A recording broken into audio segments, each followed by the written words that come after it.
Hi guys, let me know if the audio is coming fine. Today we will start Atha Shashtodhyaya, the Dharma of Vanaprastha and Sanyasa. And if enough people join and enough people stay online by the end of this chapter, we will get into a research paper on the decreasing population of Bangladeshi Hindus. And if not, if enough people don't join, then I'll discuss this chapter anyway. And we will do that research paper some other day in some other live stream. Okay, let me just check if the coming from my phone once.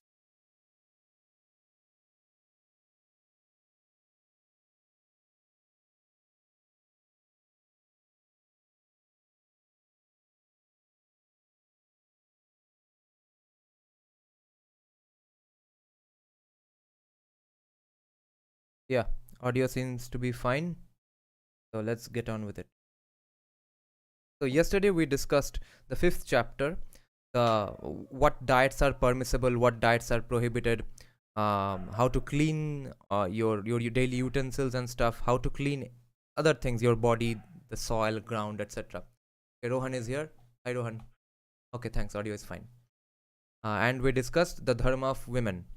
Today we discuss the dharma of Vanaprastha and Sannyasa.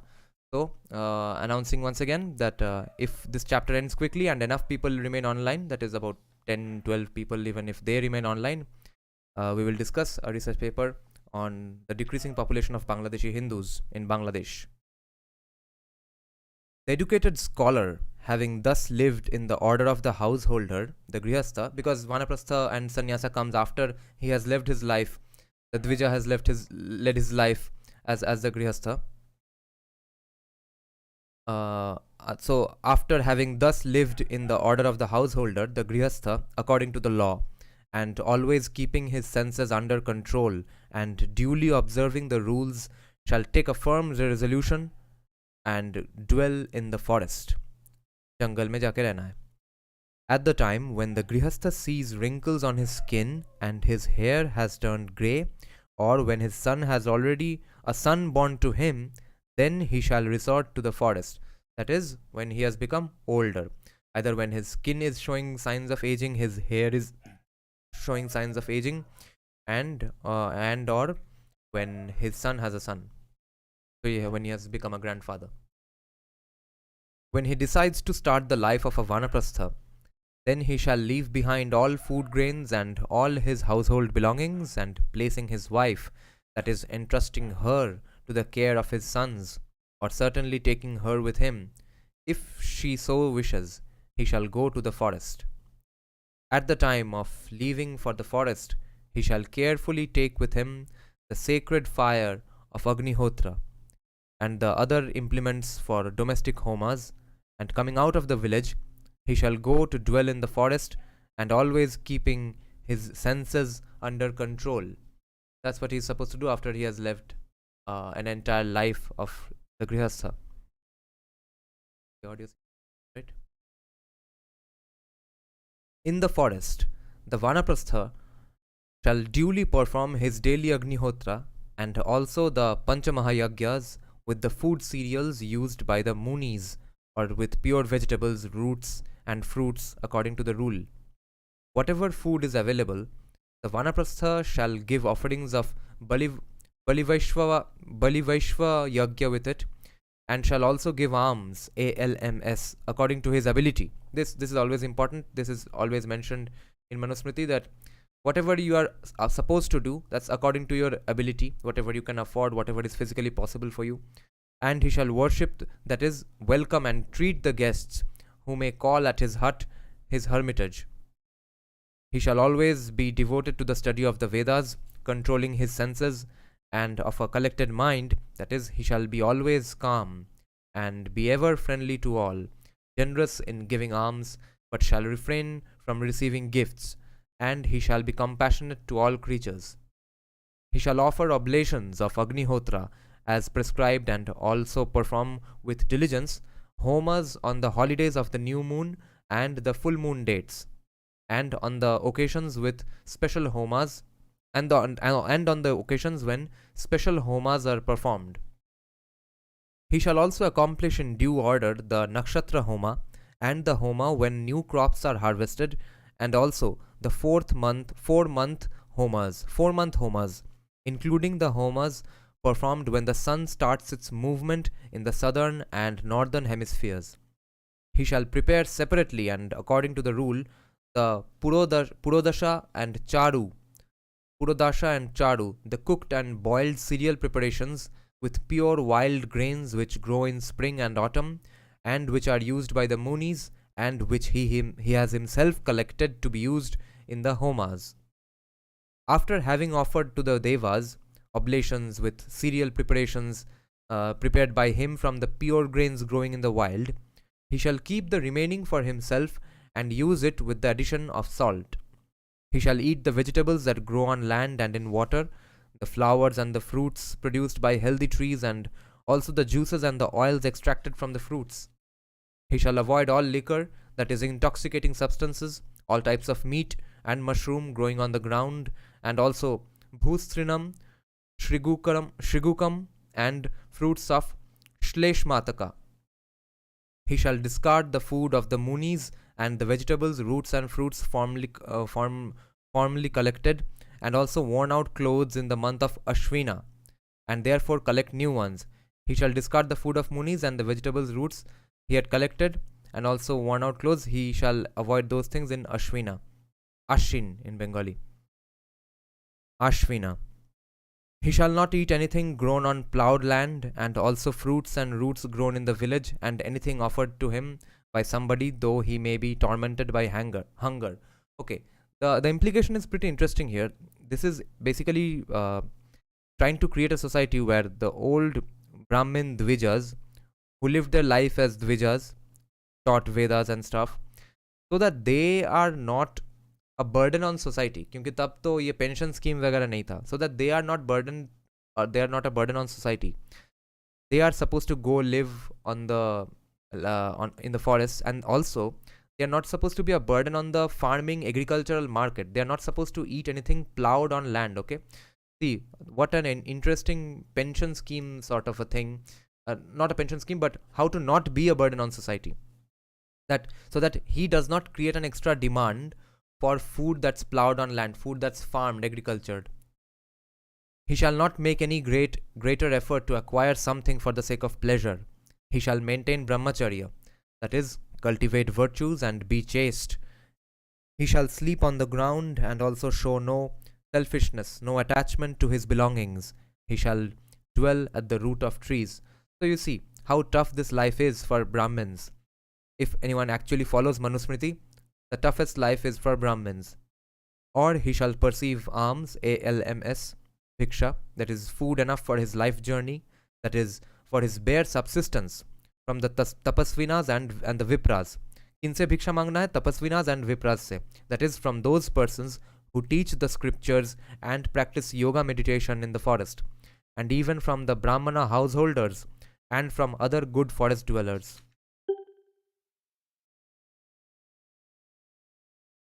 The Vanaprastha Vipra shall diligently observe these and other observances while dwelling in the forest, and shall study the various Upanishads, which are treatises composed by the rishis on Vedic spiritualism, and also the Shrutis, that is the Veda mantras, which reveal the knowledge of the Atman, that is God, the supreme soul, and God, the individual soul. Two concepts.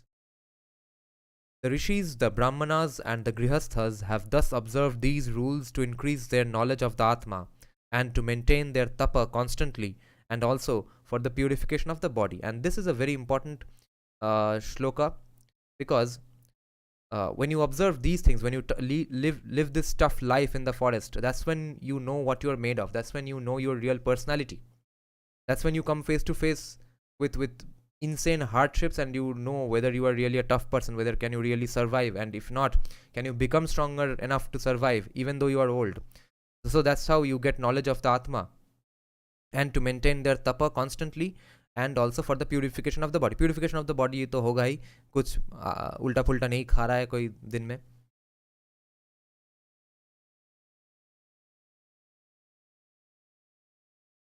আবার একই thumbnail আর কত জ্বালাবেন দাদা? Why? Wait, let me put this mic a little higher.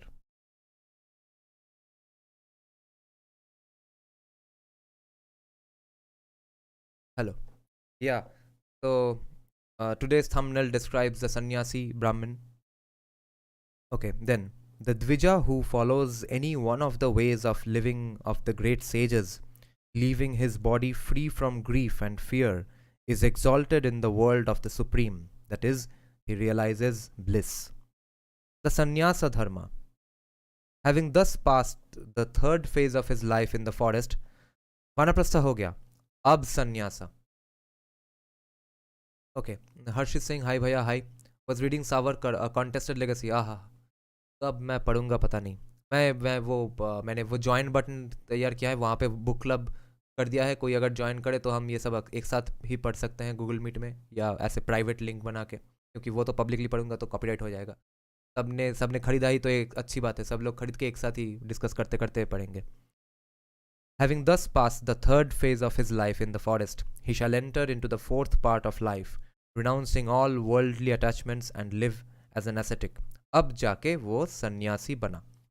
In this part of his life, that is, in the order of sannyasa, after having studied the Vedas according to the rule and begat children by dharma, that is, according to the sacred law, and accomplished the yagyas and homas according to his ability in the grihastha and vanaprastha orders, now he shall keep his mind on moksha, the final liberation.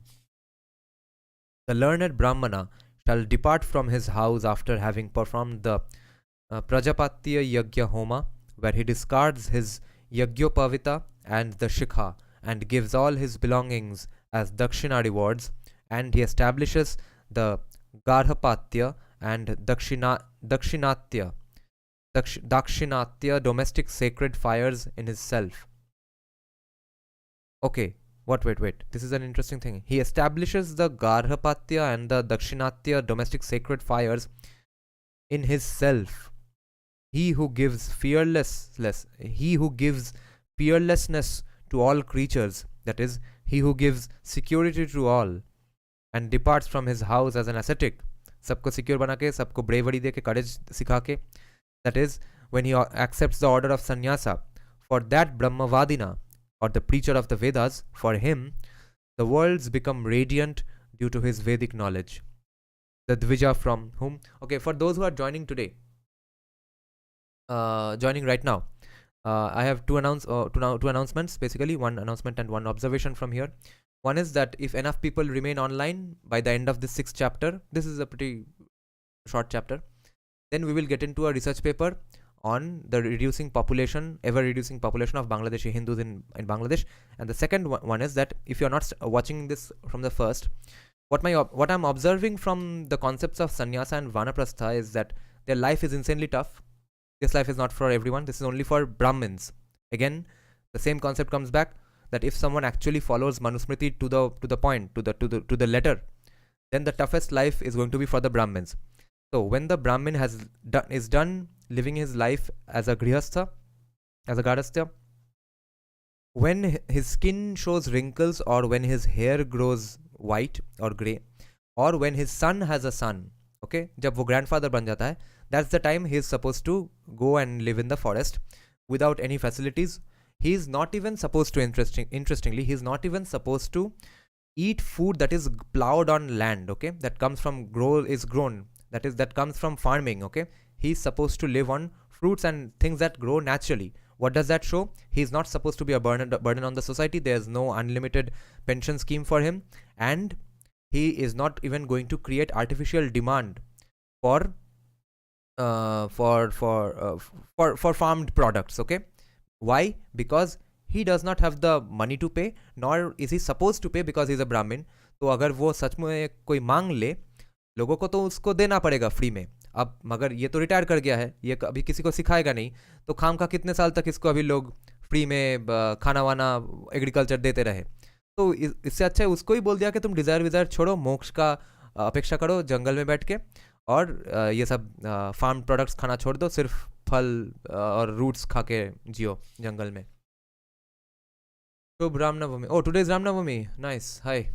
Dada, I've showed your community post about Abhijit Sarkar and his pet dog's puppy's death at the hands of TMC goons to my sister, and she's horrified. Yeah. Okay. RSB saying Rohan Chatra, Bengal is so used to such violence, they simply don't care. Yes, they are. Bengal is insanely used to violence. They are just, oh yeah, violence hua to kya hua. I had once gotten into a bit of a awkward situation with an Instagram follower, friend of mine. She was saying that, ये देखो आज क्या हुआ बंगाल में. तो even I was like, ओ अच्छा हाँ ये तो होता ही रहता है. तो बोलो बाकी सब कैसा चल रहा है. He was horrified by how deracinated I was with Bengal's violence. Okay. Imagine in a parallel universe if Mamta Banerjee was Hindutvavadi. Wishful thinking. तो बंगालियों में लड़ने का ताकत इच्छा तो बहुत है, सिर्फ गलत चीज़ों के लिए. कुछ दिन पहले एक आदमी यहाँ पे व्यूअर पूछ रहे थे ना कि बंगाल से वैसा कोई फेमस हिंदू राजा क्यों नहीं निकला. It's just a twist, some tweak of fate. और जब आता है तब गोपाल पाठा, श्री अरबिंदो जैसा कोई निकल आता है. तो सबको लड़ाई करने का है, सबको लड़ाई करने का मोटिवेशन है. जो जिसको बंगाली को जो गलत लगता है उसको प्रिवेंट करने के लिए बंगाली सब कुछ कर देगा, सबको मार डालेगा. इसलिए मैं बोलता हूँ कि जिस दिन बंगाल में हिंदुत्व जाग गया या फिर बंगाली को बाय डिफॉल्ट हिंदुत्व ठीक लगने लगा, then the rest of the country will see what Hindutva is. Violence is normal in Bengal, yes. Okay. तो कहाँ हुआ. तो द्विजा, अच्छा, he who gives fearlessness, he who teaches fearlessness to other people and courage etc. For that person Vedic knowledge से उसका जिंदगी radiant हो जाता है. The Dwija from whom no fear is caused to creatures, जो कि किसी को डरा और वरा नहीं रहा है. Even the least, who is not giving any fear to any creature in the least, for him there is no fear from anywhere, from any quarters at the time he departs from his body. Whenever he has subdued all his passions and his desires for worldly objects, and is not caring for any pleasure from these, having attained purity of conscience and being thoughtful, he shall depart from his house and join the order of sannyasa, even from the brahmacharya or the grihastha stages. I see, this is an interesting part. So, in some cases, the Brahmin Dvija does not even have to go through the phase of Vanaprastha. They can directly go to sannyasa. When if the grihastha or even the brahmacharya, okay, has lived that kind of a life, he has subdued all his passions and desires for worldly objects and is not caring for any pleasure from these, having attained purity of conscience and being thoughtful, he shall depart from his house and join the order of sannyasa, even from the brahmacharya or the grihastha stages. This kind of sounds like the coral belt in Brazilian Jiu-Jitsu. Brazilian Jiu-Jitsu में तो belt karate के जैसा नहीं मिलता है कि कोई भी 10-12 साल का लड़का एक दो वुडन पीस तोड़ दिया तो उसको ब्लैक बेल्ट मिल गया. ब्राज़ीलियन जिu-जित्सु में अगर कोई ब्लू बेल्ट भी है, पर्पल बेल्ट भी है, तो सच में वो बहुत बड़ी बात है. पूरे इंडिया में शायद सिर्फ पर्पल बेल्ट ही है, कोई ब्राउन बेल्ट ब्लैक बेल्ट भी नहीं है. मगर ब्राज़ीलियन जिu-जित्सु में एक है कोरल बेल्ट, रेड कलर का कोरल कलर. तो वो कोरल बेल्ट पूरे दुनिया में 4-5 लोगों को मिला है. तो वो उसे ही दिया जाता है जो कि कॉम्बैट स्पोर्ट्स में तो उतना अच्छा है ही, but also embodies the true values of Brazilian Jiu-Jitsu. And what are the true values of Brazilian Jiu-Jitsu? All Eastern religions compiled into one. That's basically almost Hinduism. क्योंकि योगा का भी बहुत तात्पर्य है जुजित्सु में, और महाभारत में तो एक वॉर गॉड का नाम ही है Yuzutsu. Harsh Ravi is quoting what Ram Swarup said to Sitaram Goel. You are too intelligent not to become a communist, but you are also too intelligent to remain one for long. This is when Sitaram Goel wrote to Ram Swarup saying that अच्छा भैया मैं तो communist बनने का plan कर रहा हूँ. Okay. Understanding fully well that final liberation is attained alone. He shall always roam alone, preaching the Vedic lores without seeking any company or any support. Thus he neither forsakes nor is forsaken, and therefore is freed from the fear of death. क्या अजीब life है. A sannyasin is anagni. He has no fire. That is, he is not bound to offer oblations in the sacred fires, and he is a niketa. He has no house. That is, he is not a householder. He shall therefore seek resort to the villages for his food and clothing, and shall be indifferent to wicked persons, firm in his mind, and always thoughtful. He shall constantly have his thoughts centered on God. And what is God in Hinduism? Not an old guy sitting up in the sky. God is the imagination of a pure form, free of any dag, any flaws. Just imagining and concentrating on such a concept which is pure, flawless, all powerful, all knowing, the cause and the result, all of that in one concept. वो सोचना पूरा time. Okay. He shall neither feel delighted in death nor delighted to live. He shall wait for the time to come to leave this world, just like the servant who waits for the order from his master. ये सब life शूद्र वूद्र के लिए नहीं है, वैश्य के लिए नहीं है, ये सब ब्राह्मण्स के लिए लाइफ बताया जा रहा है, ठीक है. He shall lift up and put down his foot, that is, walk after looking well, that is, purified by sight, and drink water after purifying it with a cloth. And he shall utter his speech, which is purified by truth, and his conduct shall be purified by noble thoughts in his mind. He shall bear harsh words but never insult anybody.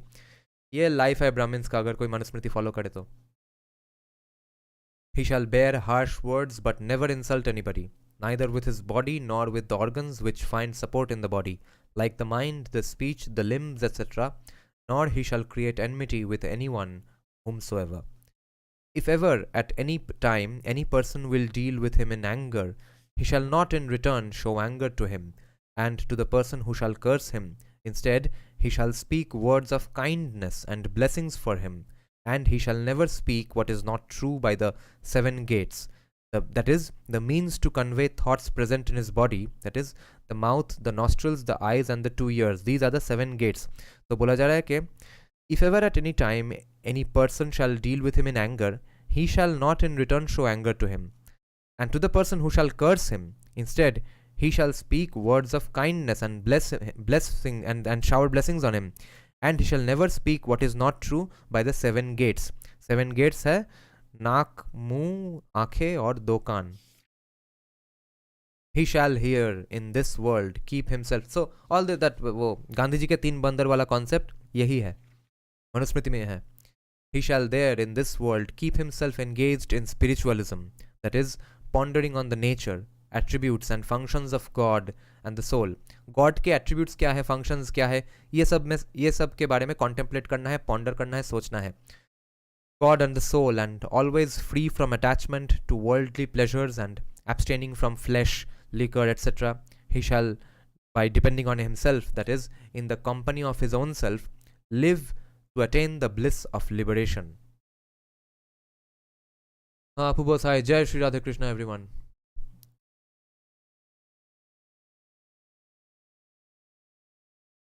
He shall have his hair, fingernails, beards, etc. regularly clipped, and keep his bowl, staff that Brahmins का वो जो staff होता है, डंडा, staff with him always, and wear his clothes colored orange with kusumbha. Always firm in spirit and without causing pain to the living creatures, he shall live and go around. He shall stroll out, walk पे जाना है, for begging for alms only, bhiksha, only once, and he shall not seek to collect more than his daily need, because the sannyasin who is attracted to bhiksha certainly gets attachment to objects of sensual pleasures also, तो वो avoid करना है. Don't be a burden on society. Repeatedly Manusmriti is saying this. He shall not feel sorry if he does not obtain any alms. कोई ब्राह्मण अगर Manusmriti follow करना शुरू करे, उसका जिंदगी खत्म. He shall not even feel sorry if he does not get any bhiksha. And certainly he shall not rejoice if he obtains his alms.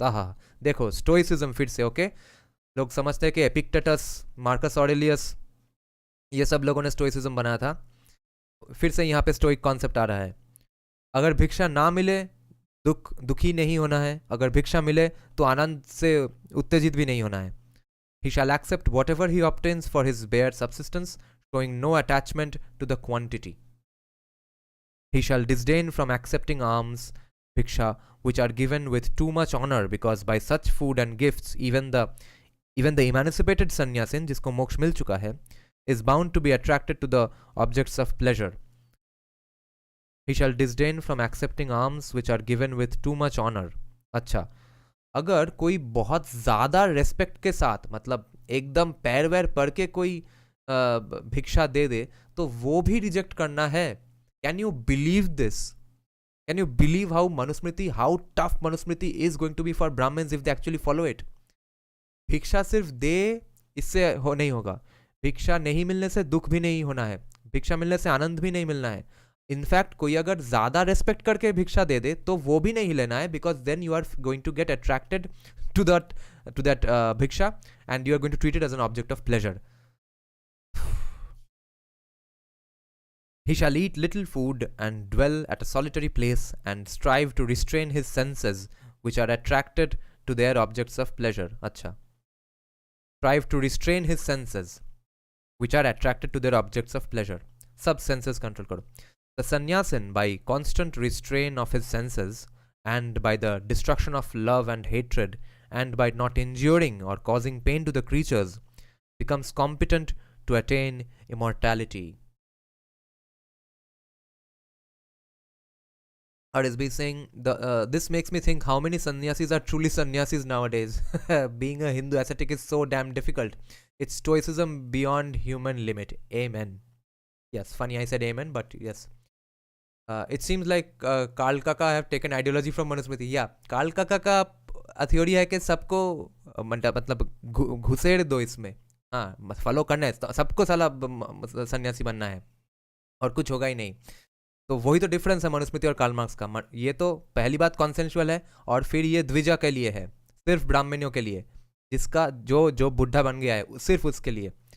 Karl Marx का पॉलिसी होगा तो सबको ऐसा ही जीना पड़ेगा वैसे भी. Rampal Ashok Thakur, sorry dada for being late, I thought stream was at 12. Oh अच्छा, so you thought it's at 12 and then I didn't start, so you thought I am not doing it today. Okay okay. Okay, by the way, Harsh is saying, by the way, I wonder, was Manusmriti a constitution of that time or just commentary of that time or advice of that time? Please explain. As far as I've understood it, it seems to be all of that, because authentic Manusmriti सिर्फ ये नहीं है जो कि मनु नाम के कोई आदमी ने, कोई राजा ने खुद से लिखा होगा. सिर्फ और सिर्फ ये नहीं है वो, क्योंकि वो बहुत ही पुराना है. इसमें लेटर चीज़ें हैं, बहुत सारे चीज़ें हैं, तो बहुत सारे चीज़ें दिख रहा है मुझे कि ये डिस्क्रिप्टिव है, बहुत सारे चीज़ें रिकमेंडेशंस के जैसे भी है, बहुत सारी चीज़ें सजेशंस है, बहुत सारी चीज़ें रूल्स हैं, सब मिला मिला के ही है.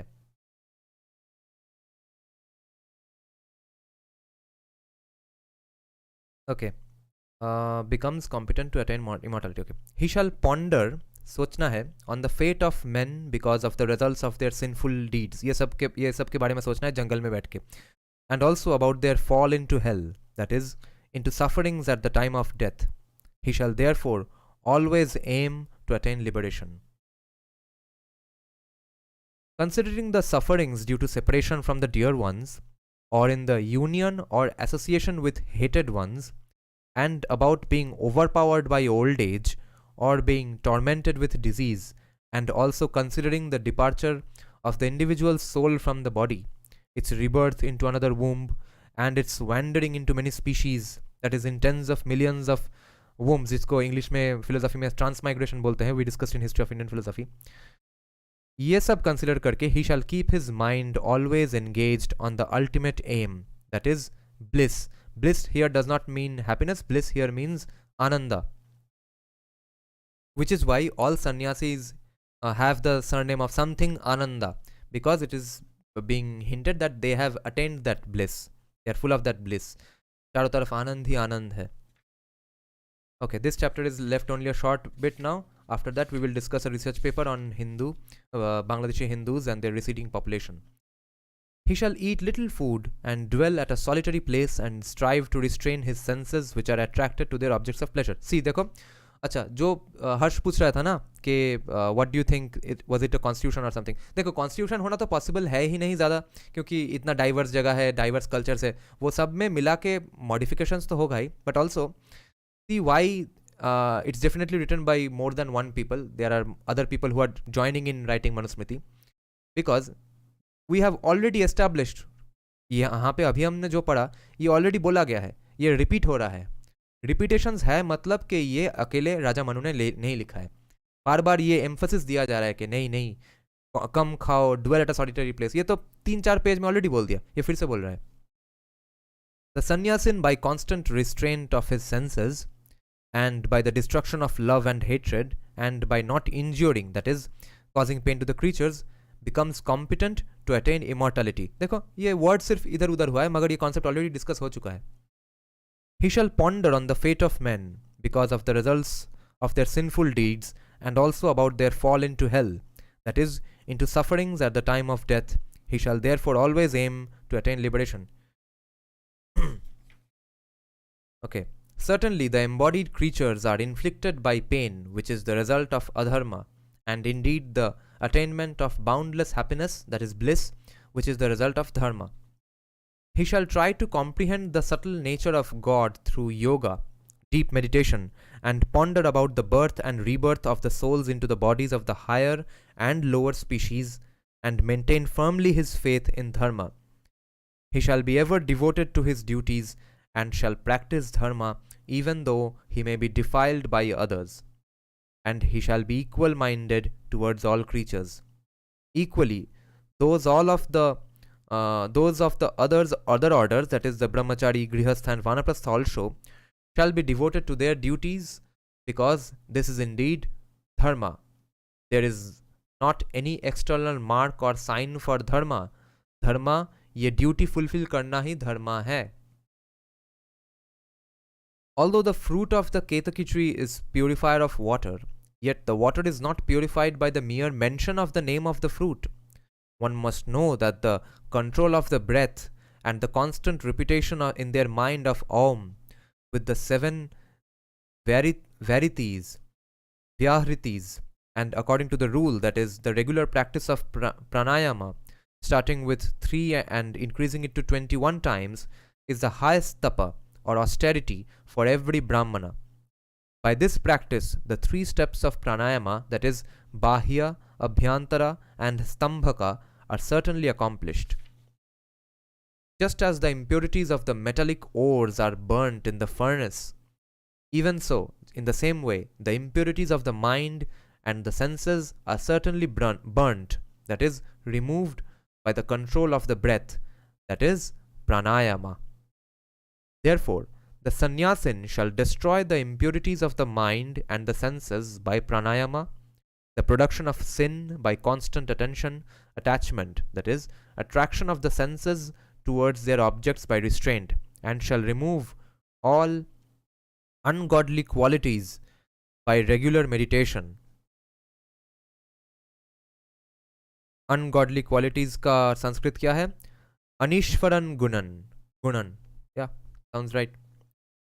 The sannyasin shall, by the practice of yoga, that is constant meditation, see, that is, which means realize, by the constant meditation, he should realize that the means to reach the all-pervading soul and to understand his nature, which is difficult to be known by the high or low creatures, and by those who are unclean in character.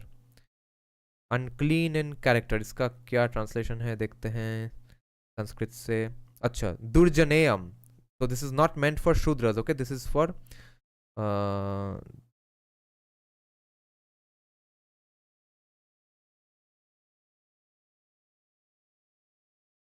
akritatma bhi bhuteshu. Okay. The sannyasin who is competent with knowledge and has the right insight into the true nature of things and has a perfect knowledge of the darshana's philosophy, for him the acts do not bind him, and he is ever unattached to the worldly attractions. But the one who is destitute of this insight and skill, though he accepts the order of the sannyasa, he is certainly drawn into the world of births and deaths. Okay, so one who is destitute of this insight and skill, जो कि unattached नहीं रह पाया, he, that person, will get drawn into the cycle of births and deaths, because as we discussed in History of Indian Philosophy, they are parallelly discussing these concepts as well in that book, that life is suffering, life is a punishment. Even if you are in a better life than your past life, the very fact that you are born is because you could not give up your desires. Remember that concept? That's what even Manusmriti is saying here. Here in this world, the sannyasin can realize that supreme state, that is moksha, through the practice of universal compassion, that is, by not injuring any creatures and by restraining his mind and his senses from the objects of enjoyments and by performing the duties enjoyed by the Vedas and the practice of rigorous tapa. अब ये line कोई उठा के बोलेगा कि अच्छा Hinduism तो मुझे ये सिखाता है, why I am a Hindu is because I am supposed to be spreading around universal compassion, but they don't get the concept of a framework. Framework के अंदर टीचर है, टीचर सन्यासी बन गया है, ये सब दिमाग में नहीं घुसता है. स्वधर्म एंड राजधर्म कॉन्फ्लिक्ट करते हैं. और ये है किसके लिए? ब्राह्मण्स के लिए है आफ्टर रिटायरमेंट. ये पूरा का पूरा हिंदू समाज के लिए नहीं है कि सिर्फ कंपैशन के बारे में सोचो. कंपैशन फर्स्ट टू लास्ट सिर्फ कंपैशन, और कुछ एंगल ही नहीं है.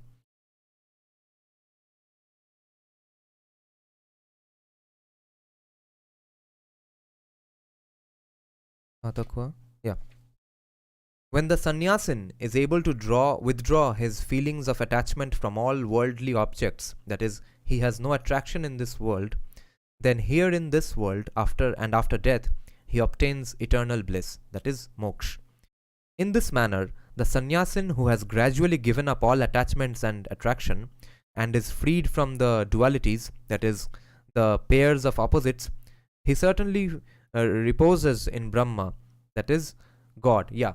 This we discussed in history of Indian philosophy as well, that the fact that you have given up your desires, that is going to lead you to not even be born anymore. You directly become one with the Brahma, the Brahman, the Brahmanaspati, or God in Hindu concept. All that has been expressed above in words, all these can certainly be achieved by yoga and meditation. But whoever is not proficient in spiritual knowledge, certainly he shall not reap the fruits of all these acts and practices. This, that is God, is the refuge of the not learned sannyasins, and he is certainly the refuge of those who know, that is, who are proficient in spiritual science, and also for those who seek happiness, and certainly for those who seek endless bliss, that is moksha. यहाँ पे एक footnote दिया है translator ने, बोला है कि for those who are not learned but are willing to know and has accepted the order of sannyasa, they shall endeavor to acquire knowledge, keep company of the pious and the wise, practice yoga, and constantly repeat in the mind the syllable Om, and meditate on the nature of God, referred to samkara vidhi. In this way, the Dvija, that is, the learned Brahmana, Kshatriya, or the Vaishya who accepts the order of sannyasa and follows these graduated steps. Oh, I forgot that Dvija is supposed to be everyone. जिसको भी वेद पढ़ना है पढ़ सकता है, जाके पढ़ने के बाद वो द्विजा हो गया. So that's all of this Sanyasi life, Vanaprastha life is open to Brahmana, Kshatriya, or Vaishya also. If someone from those communities wants to, it's not like they're mostly going to, it's going to be mostly followed by Brahmins, but it is open. So the Dvija, that is, in this way, the learned Brahmana, Kshatriya, or the Vaishya who accepts the order of sannyasa and follows these graduated steps, shakes of all sins here on this earth and attains the supreme Brahma. The four separate orders, that is, the Brahmacharya, the Grihastha, the Vanaprastha, and the Sannyasa, all these spring from the Grihastha ashrama. All these steps, when carried out in an orderly way as prescribed by the Shastras and by the performance of the unlawful duties, all these lead the Dvija to the supreme state. Of all these orders, which are structured on the rules of the Vedas and the law, that is, the Smritis, the Grihastha is declared to be superior because it supports the other three. As just like all the rivers, big or small, run into the ocean and find a resting place there, in the same way, all the ashramas and orders find support and rest in the Grihastha ashrama. The dharma of the 10 attributes shall be ever pursued assiduously by the dvijas of these four orders or ashramas. Last page. The 10 attributes of Dharma are, okay, this will be important, very important. Let me just mark it here. 10 attributes of Dharma. I wonder what they are. 9 people are watching, so good. Let's see. Contentment, forgiveness, self control, that is, control of the mind, purity, external and internal, no stealing, that is, honesty, subjugation of the senses, wisdom, that is, to protect and increase the intellect, acquisition of right knowledge, truthfulness, which means adherence of truth in mind, speech, and acts, and to shun anger. ये सब हमारे लिए नहीं है, by the way, सन्यासी के लिए है. That's very, let's be very specific here. तो ये श्लोक पढ़ लेते हैं. This might be interesting. धृति क्षमा क्षमा दमोस्तेयम शोचमिंद्रिया निग्रह धीर्विद्या सत्यमाक्रोधो दशकाम धर्मलक्षणम. And then the next shloka is daksha lakshanani धर्मस्य ये विप्रा समध्यते अधीत्य चानुवर्तन्ते ते yanti paramam gatim. The Dvijas who study and learn properly the 10 attributes of Dharma and having studied follow them in practical life, they go to the supreme state, that is, they attain the paramam gatim. Last shloka of this chapter. एषा वोभिहितो धर्मो ब्राह्मणस्य चतुर्विधा पुण्योक्षय फला प्रेत्य राजनम धर्मम निबोधता. This fourfold dharma for the brahmana, that is, the duties of the brahmacharya ashrama, the grihastha, the vanaprastha, and the sannyasa ashramas, which are auspicious and which bear imperishable fruits in this life and after death also, that has been declared to you. Now learn from me the dharma of the king. That is the next chapter. And therefore, iti vanaprastha sannyasa dharma vishayaka shashthodhyaya. The end of chapter 6 on the subjects of vanaprastha and sannyasa dharma. And interestingly, those who are Bengali here, check this out, okay? What we just read, this last sentence declaring the end of this chapter, that entire sentence, all the words, is absolutely applicable in the Bengali language if I just alter the pronunciations.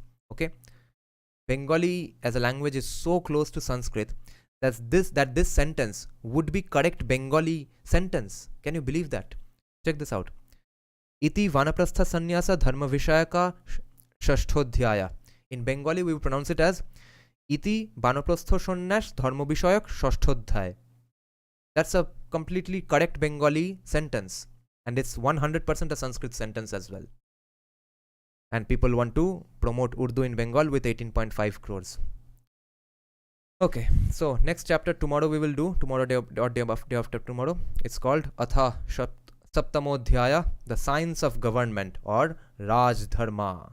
This is going to be interesting. I'm very much looking forward to this. And now we will start. Okay, lots of people are here. So we will start a research paper on the receding population of Bangladeshi Hindus. Let me have a sip of coffee and let me check out some comments as well. What a beautiful book, man.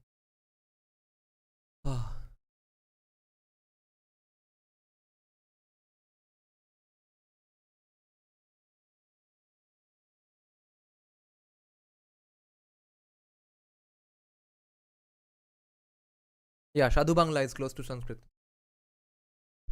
Sadhu, Shuddha Hindi, and it's Sadhu Bangla because Sadhus speak that. Sadhu and Shuddha are interchangeable words in Open JSTOR.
Just 23 pages. We'll do it today only.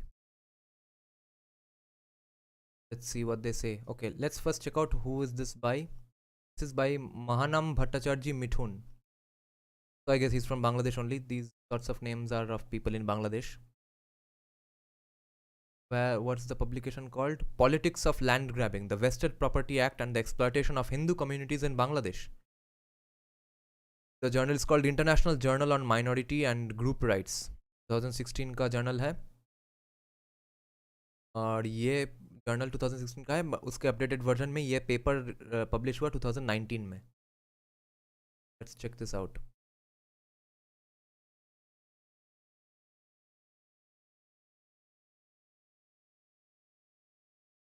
Zoom in.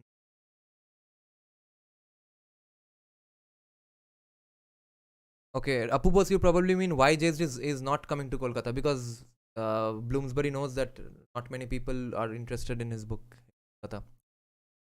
Abhay Agarwal is saying, I was surprised with the proximity of Bangla with Sanskrit when Nityanand Mishra was reading a Sanskrit story, not just vocab but also the grammar. Yes. Okay. So, the abstract is called Reasons behind the forced migration of Bangladeshi Hindu religious minorities in India. Abstract. The number of Bangladeshi Hindu religious minorities have been dropping rapidly during the last few decades. Bangladesh shares a long border with India, and due to linguistic and cultural similarities, many Bangladeshi religious minorities choose to take refuge in India. This line itself is kind of pissing me off. So, linguistic और cultural similarity India में है, linguistic और cultural similarity Bangladesh में नहीं था, वहाँ से निकलना क्यों पड़ा? This research explores the reasons forcing Hindu minorities to leave Bangladesh.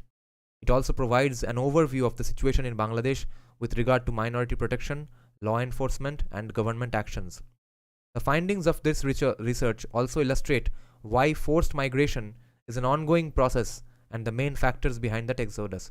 This research scholar from where? Karl von Ossietzky, Universität Oldenburg, Germany. This guy is saying, he's using the word forced migration.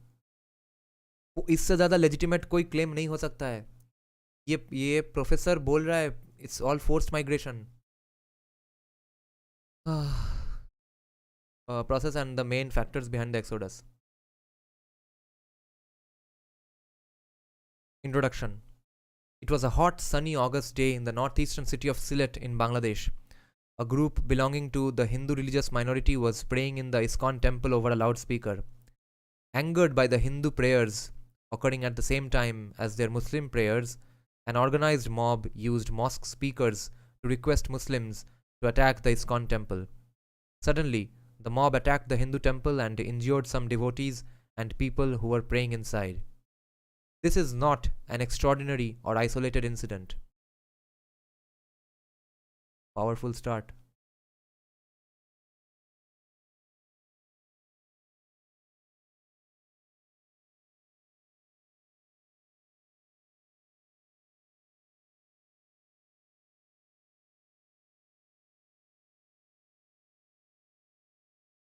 It is but one example of many threats Hindu religious minorities face all over Bangladesh.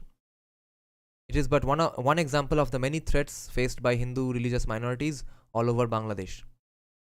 Such incidents have resulted in the large-scale exodus of Bangladeshi Hindu minorities to India. The migration of Bangladeshi citizens regardless of sex, class or religion is a controversial and political issue between Bangladesh and India.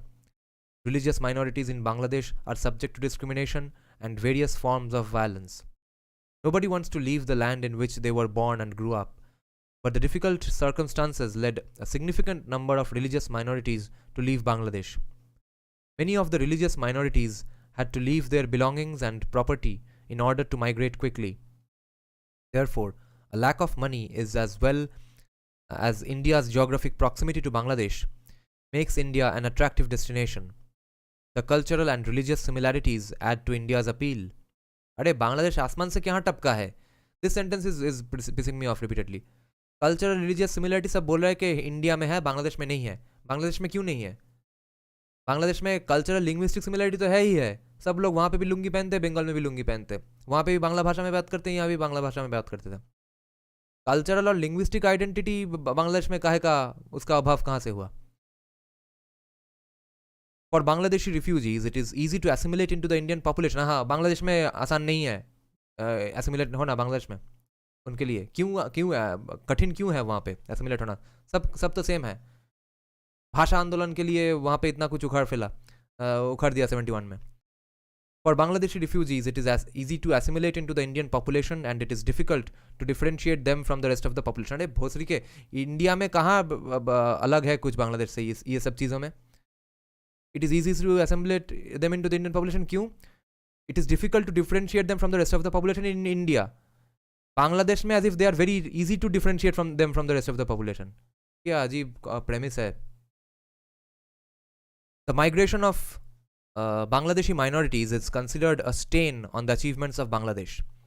One aspect of the migration of Bangladeshi Hindu communities towards India is that their migration is not voluntary. In fact, the existing situation forces them to flee the country due to the unfavorable conditions and religious and political terrorism. Because of that, the Hindu population in Bangladesh declined significantly from 30% before the partition of India, partition of Akhand Bharat, from 30% before the partition of British India to less than 10% at present. Amidst discrimination and threats in Bangladesh, the majority of Bangladeshi religious minorities migrate to the state of West Bengal and other bordering states of India, where they are struggling to build a new life. This article aims to find out the various reasons behind the forced migration of Bangladeshi religious minority communities to India. 1. Method. This study constitutes an exploratory research endeavor. Qualitative research methods were applied while conducting this research to discover in-depth information from the respondents as well as to thematically analyze the research findings. Both purposive and snowball sampling was used. 9 in-depth interviews were conducted with the respondents for the purpose of collecting information. The collected data was edited and coded for the appropriate analysis. The research was conducted in West Bengal state of India, which is one of the most populous states in the Union of India. Acha, limitation. The research is primarily centered on Hindu minorities as they are the largest minority population and have faced widespread discrimination in Bangladesh. The respondents are Bangladeshi middle-class migrants living in India. It was difficult to identify the poor population as they frequently move from one place to another in search of jobs. As they do have the resources to undertake the migration journey to India, a large portion of middle class and wealthy Hindus have already left Bangladesh. The poor and lower caste, however, are dependent on their lands and do not have the resources to undertake the migration journey. It would have been interesting to include the stories of the poorer lower caste Hindus as well, but it was not possible in the time frame of the research. During the interview process, it was very difficult to interact with female family members of those interviewed due to social and cultural restrictions, क्योंकि डर के मारे इनका दिमाग हिल चुका है. Rohan Shatra is making a very important point. That is true. Mujibur Rahman is actually a bit overrated as some sort of secular pro-Bengali language guy. Bangladeshi religious minorities. The latest population census in Bangladesh concludes that less than 10% of Bangladeshi population belongs to minority religions. Among minority populations, Hindus are the majority, constituting 8.5% of the total population, followed by Buddhists, Christians, and other faiths. As the largest minority group, Hindus are the first target of fundamentalists in Bangladesh. However, among the majority Muslim population, there are also minority subgroups such as Shia Muslims and Ahmadiyas, who also experience violence and discrimination from the majority Sunni Muslims in the country. To understand the nature and extent of the violence that leads to forced immigration, it is also important to reflect on the historical trends of discrimination and the possible future of the minority community in Bangladesh. Possible future? Historical trends. During the British era, Hindus were the major landowners in Bangladesh, former East Bengal and East Pakistan, known as zamindars, while most of the Muslim communities were peasants. अच्छा, शुरू हुआ वहाँ से.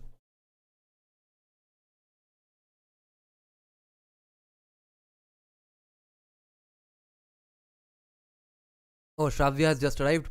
Shravya, so Manusmriti में हम लोगों का अच्छा डिस्कशन हुआ. अगले दिन we are going to discuss Rajdharma.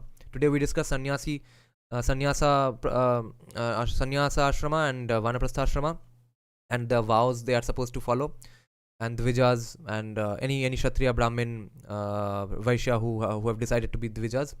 And now we are discussing this research paper which we have just started, discussing the ever receding population of Bangladeshi Hindus in Bangladesh. We have just started this. Okay, historical trends क्या है population migration का. During the British era, Hindus were the major landowners in Bangladesh, known as zamindars, while most of the Muslim communities were peasants. हाँ, मुस्लिम राजा तो था ही नहीं. Mughals तो सब हिंदू थे. मुगल सब मनुस्मृति पर रहते वहां से. In 1947, British India was divided into India and Pakistan based on religion. Before the partition of British India, 30% of the total population of present-day Bangladesh was Hindu. Soon after the partition, riots broke out in various parts of India and Pakistan. The consequence of these riots was huge numbers of displaced people from both countries. The group of Hindu migrants who left immediately after the partition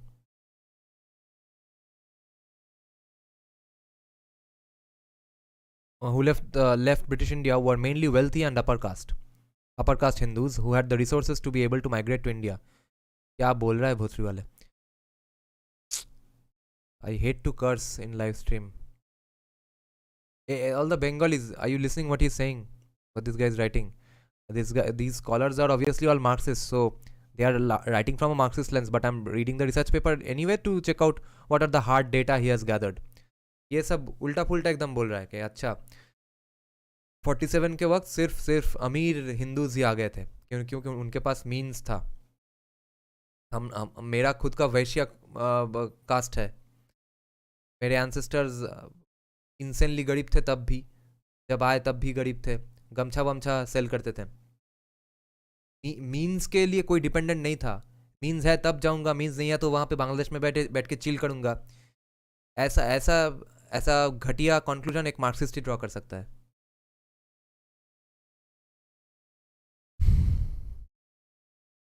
Hindus who had the resources to be able to migrate to India, they were the ones who came.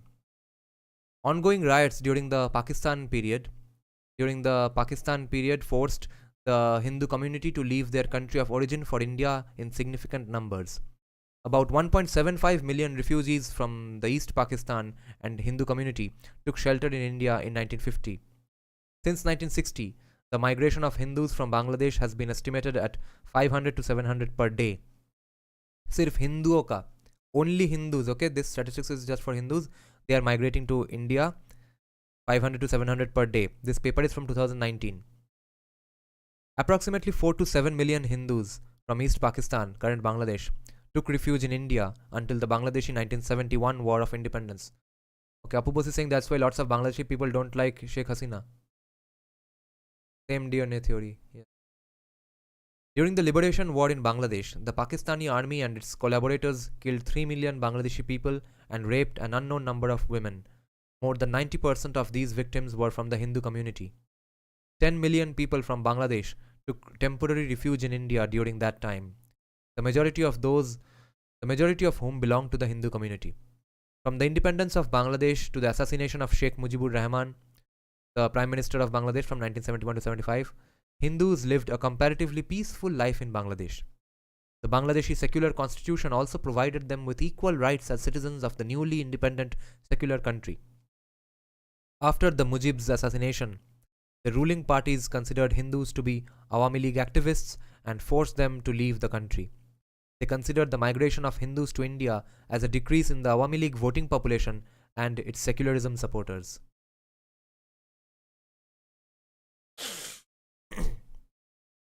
Major Zia removed secularism from the Bangladeshi constitution after he took power in 1975, following the assassination of Sheikh Mujibur Rahman. The subsequent military dictator, General Arshad, established Islam as a state religion in the constitution. This is a cause for concern amongst those from other religions. They fear for their future, that if they remain in Bangladesh, they may become second-class citizens. The suffering they face continues today, but the extent of their suffering changed when there was a secular political party in power. Rohan Sastra is saying, funny thing is, Khalida Zia's biological father is a Bengali Hindu by birth but converted to Islam after marrying a Muslim woman. Wow. Abhay is saying, Hindu, Hindu, bhai, bhai, Bangalira, bhai. Bangalira, dash, bhai. Present status of Hindu minorities in Bangladesh. One of the main issues faced by Bangladeshi minorities is the lack of freedom to express their opinions, and they must often remain silent. Hindus never protest against the violence they endure. They just suffer and tolerate it. ये कौन बोल रहा है? S Nahar in the book A Comparative Study of Communalism in Bangladesh and India, Dhaka Prakashon, Dhaka 1994 in Bengali. So S. Nahar is saying this sentence, and it's true. कि कहाँ गया?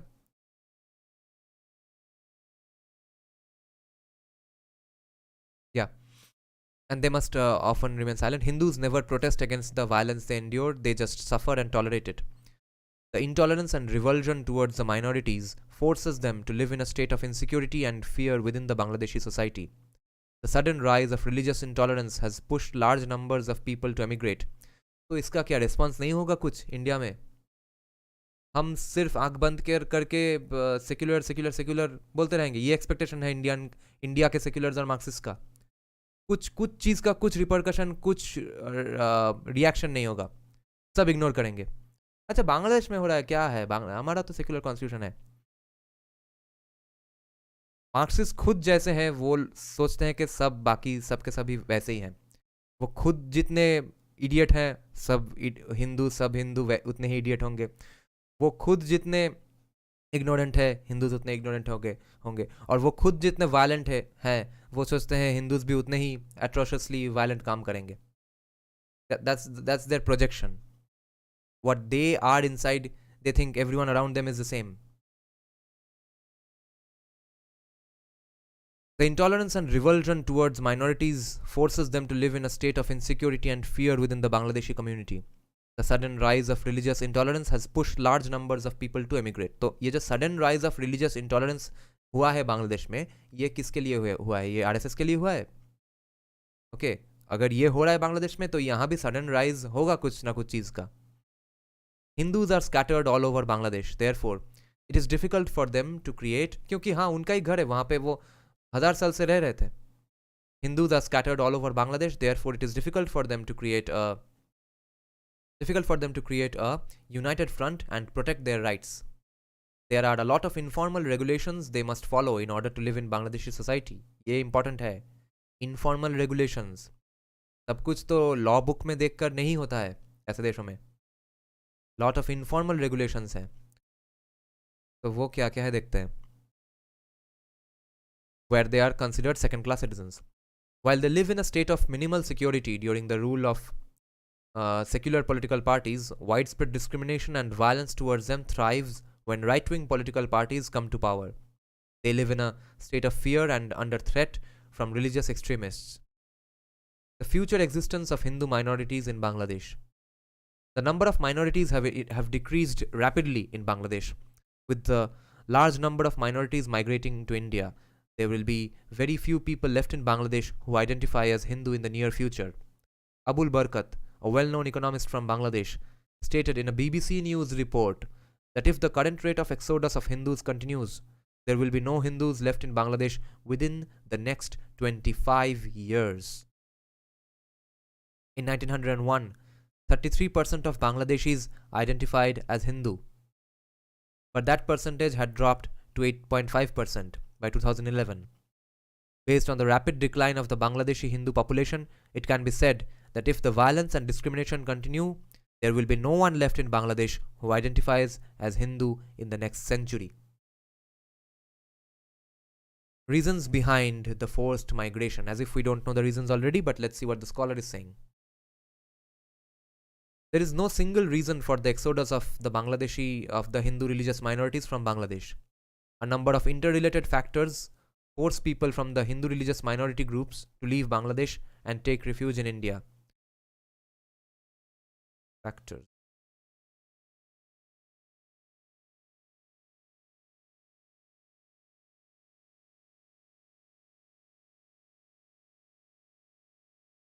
As long as the threats and alleviation policies against minorities continue to exist in Bangladesh, the exodus and displacement will continue to be a reality.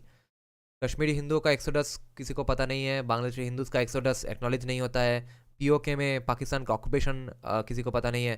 सबको सिर्फ पता है Israeli के juice के साथ क्या हुआ 50 साल पहले, 70 साल पहले, और पैलेस्टाइन में क्या हो रहा है. कश्मीर में इंडियन स्टेट ऑक्यूपाई करके रखा है, पीओके में कोई ऑक्यूपाई नहीं है. POK literally the O stands for occupation. Occupation is such a big political science term. Vested Property Act, a black law against Bangladeshi Hindus. This is interesting. देखते हैं. Minorities in Bangladesh live constantly under the threat of forceful eviction from their land. ये law का नाम याद रखना होगा. Vested Property Act. To achieve material gains, the local leaders of Bangladesh want the Hindus to abandon their land and flee, allowing the leaders to forge documents and seize the land for themselves. One of the main instruments used for land seizure is the Vested Property Act, previously known as the Enemy Property Act. Enemy Property Act. Pushing the Hindus out of the country is considered a ploy to occupy their lands. Meanwhile, the harassment related to the Enemy Property Act is अच्छा उसका सिर्फ नाम change करके Vested Property Act बना दिया, but act के जगह रह गया. इनका अच्छा था, इसलिए वो कम्युनिस्ट और इस्लामिस्ट के बीच में इतना फ्रेंडशिप है कि सिर्फ फ्लावरी लैंग्वेज के यूज़ से कैसे लोगों को चुतिया बनाते हैं, ये इनको बहुत अच्छी तरह से आता है. Enemy Property Act is one of the major reasons behind the migration of the Hindu community from Bangladesh. The Enemy Property Act is a law used to legally torture the Hindu population. During the 1965 Indo-Pakistani War, Hindus were considered enemies of the state because the majority of the Indian population were Hindu. The government characterized Hindus as supporters of India, and the Enemy Property Act made Hindu-owned lands a clear target for occupation and control. The act was disastrous for the Hindus who had inhabited their lands for centuries, for millennia. Before, during, and after the war, the lands of those who left for India were identified as enemy lands. The government then seized control of them and subsequently leased some of the lands. An arbitrarily large number of the lands seized belonged to Hindus who were still living in the country.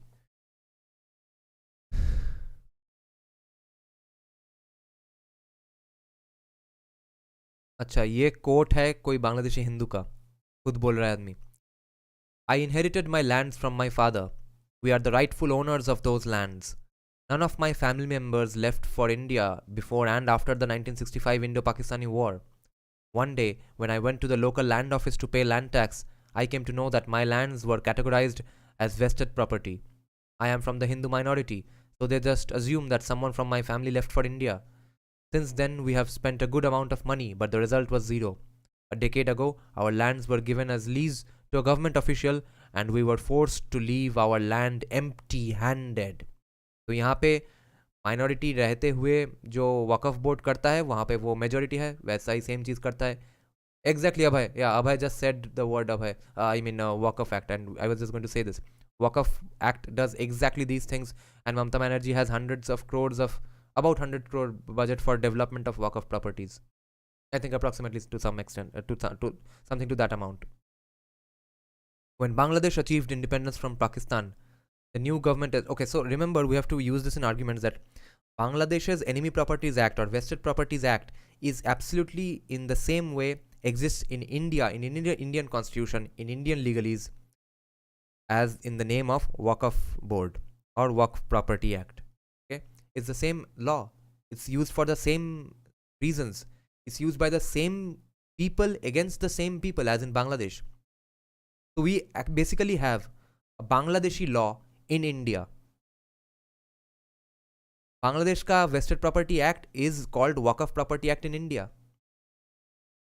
When Bangladesh achieved independence from Pakistan, the new government established an act known as the Vested Property Act. The objective of this act was to identify all the lands belonging to the Pakistani people and companies that had left Bangladesh. However, all of the lands categorized under the Enemy Property Act prior to the Vested Property Act were also included in this list. After the assassination of Sheikh Mujibur Rahman, the military dictators took no steps to solve this issue. Rather, they made it more complex as more and more lands were being categorized as vested property during this era. The Awami League led government passed a law in 2001 called the Restoration of the Vested Property Act. The next coalition government, led by Bangladesh Nationalist Party, made some amendments to this act that allowed the government unlimited time to settle this issue. The deputy commissioner was put in charge of those lands and was given the power to lease them until they were returned to their rightful owners. Although the current government has taken some steps to solve this issue, there is still a great deal of work to be done. Most of the Hindu community is affected by the Vested Property Act of 1974, and many have lost most of their land. According to a research finding, nearly 40% of the total Hindu population has lost their lands because of this India's version, the Bangladeshi version of the Waqf Property Act. The Enemy Property Act affected more than 4 million Hindu families throughout Bangladesh between the years 1965 and 2005. It's a quote from a Bangladeshi Hindu, that in my village, all of my Hindu neighbors were victims of the Enemy Property Act. In my village, which is a Hindu majority area, there is hardly anyone who is not affected by it. As a result, we were even unable to sell those lands. End quote. Some persecuted Hindus do not want to move their entire family from Bangladesh to India. Instead, they sent some family members in India so that if the situation escalates, other family members can go and live with them. This is true. I actually have known some people like this. I was the eldest among all my brothers and sisters. I came here to India during the 1970s with my father for his treatment in India. When my father got sick, he advised me to stay and settle down in India. I was also told to save some money and try to build a small home so that if the situation in Bangladesh got worse, then my siblings and parents can come here. Due to the Enemy Property Act, my parents removed my name when they distributed the land ownership among my siblings. If they included my name, then the government may have taken those lands in the name of the Enemy Property Act, as I am living in India. As a result, I don't have anything in Bangladesh and I am deprived of my parents' property. After my parents' death, I don't have any reason to visit Bangladesh anymore. My child is also deprived from seeing the land in which I grew up. ये तो हमारा सबका problem है, और यहाँ के intellectuals चूतिए लोग जाके वहाँ पे लिटरेरी फेस्टिवल्स मरवाते हैं और नाटक देखने जाते हैं, दारू वारू पीने जाते हैं, यूनिवर्सिटी विजिट करते हैं. Lands that are categorized as enemy property are not allowed to be bought, sold, or transferred. It sometimes creates problems when Bangladeshi Hindus sell lands that are not listed as enemy property. Often those lands are illegally taken by powerful persons from their local community. ये एक और quote है from a Bangladeshi Hindu. When I was in Bangladesh, I sold some of my lands to a Muslim neighbor. He was also the representative in the local union council. I sold a half acre of land to him, but he forcefully captured the bordering lands of mine which were listed under the Enemy Property Act. When I went to the local police station, I was told that this land is listed as enemy property and I am not the rightful owner, and I was also advised to negotiate the situation with the person who captured my land illegally. Since Bangladesh is a small country with a large number of inhabitants, land is lucrative. Forcing Hindu citizens to leave the country is a very easy way to take over their property. When they are threatened by the land mafia, police do not come forward to help them. Instead, law enforcement agencies advise people to compromise. अब देखो, सब religion में ही है ऐसा, but Hinduism में भी जो concept है कि no one ever gets away with anything, सब कुछ का पनिशमेंट मिलेगा. 2050 तक आधा का आधा बांग्लादेश पानी के अंदर जाएगा, कोस्टल रीजन सब जाएगा गड्ढे में. वहाँ के अमीर लोग सब इंग्लैंड में जाके लंडनिस्तान बनाएंगे, वहाँ के गरीब लोगों को यहाँ पे आना होगा. वेस्ट बंगाल में, आसाम में घुसेंगे ज़रूर. कितनों को रोकेगा इंडियन आर्मी? घुसेंगे तो ज़रूर. अब इन चूतियों को क्या करेंगे हम घुसने के बाद, वो हमको अभी सोचना है. Let me read some comments. My mother's family is also from Bangladesh, came to West Bengal in 1953. Enemy Act is same as Waqf Board Act. Yes. तो सोचो 2050 तक, at least 2050-60, or at the most आज से 50 साल में बांग्लादेश नाम का कोई देश रहेगा भी ये नहीं, ये भी एक कंफ्यूजन है। बहुत सारा ज़मीन पानी के अंदर जाने वाला है। कोलकाता तो शायद जाएगा भी, हमारा सुंदरबन फुंदरबन भी पानी के अंदर शायद चला जाएगा। ये लोगों को घुसने देना है इंडिया में। घुसने देने के बाद क्या होगा इनका राइट्स वहाँ पे, तब भी वॉक ऑफ बोर्ड रहेगा। तो थोड़ा थोड़ा प्रॉब्लम है। बीजेपी को प्रेशराइज करना है, नया पार्टी बना के भी प्रेशराइज किया जा सकता है, पार्टी में रह के भी प्रेशराइज किया जा सकता है, कुछ तो करना है। अभी के the law what we have right now, the ethos that BJP has right now, उससे ये सब मैनेज नहीं होगा। इसके लिए नेक्स्ट जनरेशन के लोग लगेंगे। Abhay is saying the author is cleverly deflecting our focus from main reasons to economic reasons. हाँ हाँ, वो बार बार कोशिश करेगा, मैं इसको छोड़ूंगा थोड़ी। मार्क्सिस्ट इकोनॉमिक्स का फ्लाउडी लैंग्वेज बहुत सुन लिया। Kavya is saying Rohan Satra, it looks like BJP will win though the अच्छा Karnataka. Let's continue.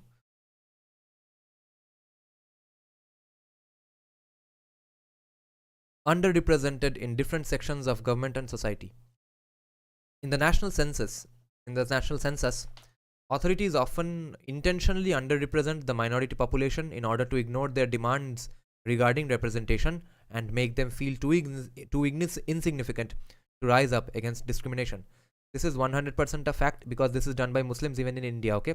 Sanjay Dixit, who has been a lifelong IAS officer, he says this repeatedly. Whenever someone says that Muslim population will become 40%, it has become 50%, he always says, no, you don't get it. Anyone who says that is lying or doesn't understand how to calculate census. They always inflate their numbers so that politicians think, or welfare wale, so that they think that, oh, Muslim population is so high, let's just cater to their demands. That is actually not the case. वहाँ पे भी same काम करते हैं। Hindus का population कम दिखाते हैं ताकि कोई so that no one pays heed to Hindus. If is saying a new party is formed, something called Ekam Sanatan Party. Yeah, Nirajatri, I'm interested to check it out. देखेंगे उसका क्या क्या है पॉलिसी वगैरह। तो I haven't looked at it yet. And Gujarat में भी एक रिटायर्ड IPS ऑफिसर ने एक पार्टी खोला है। क्या नाम है उसका? प्रजा विजय पार्टी। ये दोनों पार्टी अगेंस्ट बीजेपी कैंडिडेट्स दिया है ऑलरेडी इलेक्शन में। ये तो एक तो कल बना है, प्रजा विजय पार्टी ने ऑलरेडी कैंडिडेट दे दिया था बाय असेंबली इलेक्शन में गुजरात में। Rohan is saying we've lost, we have to let Bangladeshi Hindus to come in West Bengal to balance the demography in West Bengal. After all, they are our people. West Bengal also belongs to them, just the way East Bengal belong to us. ये लोग तो आएंगे ही, आएंगे तो Muslims भी। उनका क्या करना है वो सोचना है, क्योंकि बांग्लादेश जब पानी के अंदर जाएगा तब सबको यहाँ पे ही आना होगा। कहाँ पर जाएंगे? काम्बोडिया में थोड़ी जाएंगे, म्यांमार में तो गोली मार देंगे। असम और बंगाल में ही आएंगे। लंदन में कितने लोग जाएंगे? तो उसके बाद आने के बाद क्या करेंगे वो हमको डिसाइड करना होगा, और नेक्स्ट जनरेशन को डिसाइड करना होगा। तुम लोग जब अपने 30s में 40s में रहोगे, तुम लोगों को डिसाइड करना होगा। You all will have to make a call.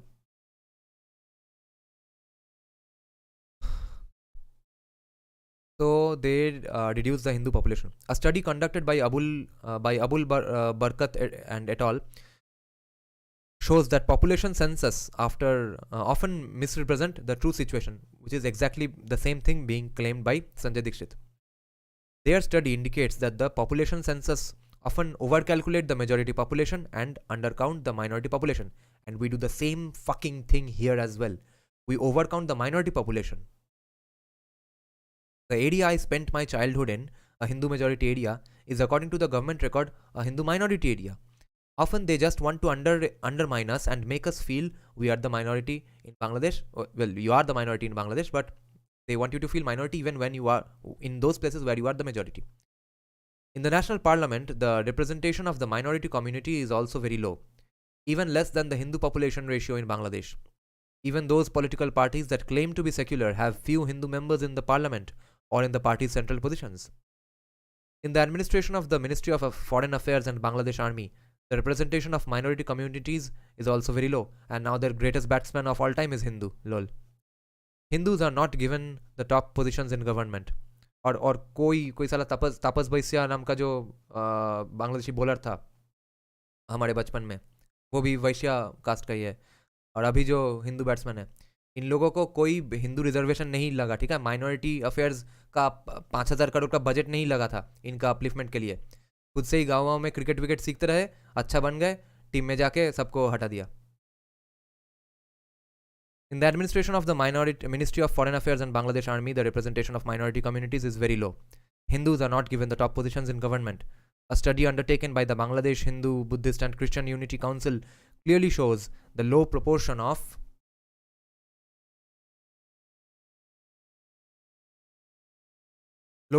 people from minority communities in government top positions. Deserving candidates for a job often do not get the position due to of their religious affiliation. अच्छा, अभी किसी का interview सुनाएंगे. I had the highest grades in my class during my university studies. I was the perfect candidate for getting a lecturer's position in my department. However, despite having a good interview and all the qualifications, I did not get the job.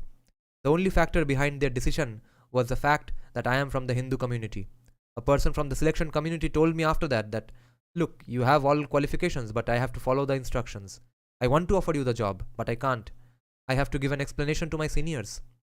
There are a lot of teachers' politics behind this. You are wasting your time applying here. Just be practical. Please look for private jobs or apply abroad. Ralif Garif Jalif. चले जाओ यहाँ से. You have the qualifications and a good result. I'm sure you'll get something good. मगर जब greatest batsman चाहिए तब तो उसको इंडिया भगा देने से नहीं होगा. तब तो बांग्लादेश को भी नागिन डांस करना है, मैच वैच जीतना है ना. After that incident, I left my country in frustration. More and more people belonging to the Hindu faith are not given jobs for which they are qualified, causing many highly qualified and educated people to leave Bangladesh. और हम चाहते हैं कि कुछ लोग चले जाएं, वो नहीं जाते. This issue is not only frustrating for those individuals but is also leading to a loss of young and bright people in Bangladesh. Take our interview from a Bangladeshi Hindu. My brother had all the requirements and he passed all the exams for getting a job in the government sector. I was also involved in a political party's student wing in a powerful position. When lobbying for my brother's job, I met one of my party's leaders who was not only an important figure in that political party but also a central minister in the government. He said that Hindus cannot be given such top position in the government. This shows that people with a Hindu religious background are not only deprived of deserving positions by right-wing extremist political parties but also by political parties claiming to be secular. और हमारा part अच्छा इनका उल्टा है.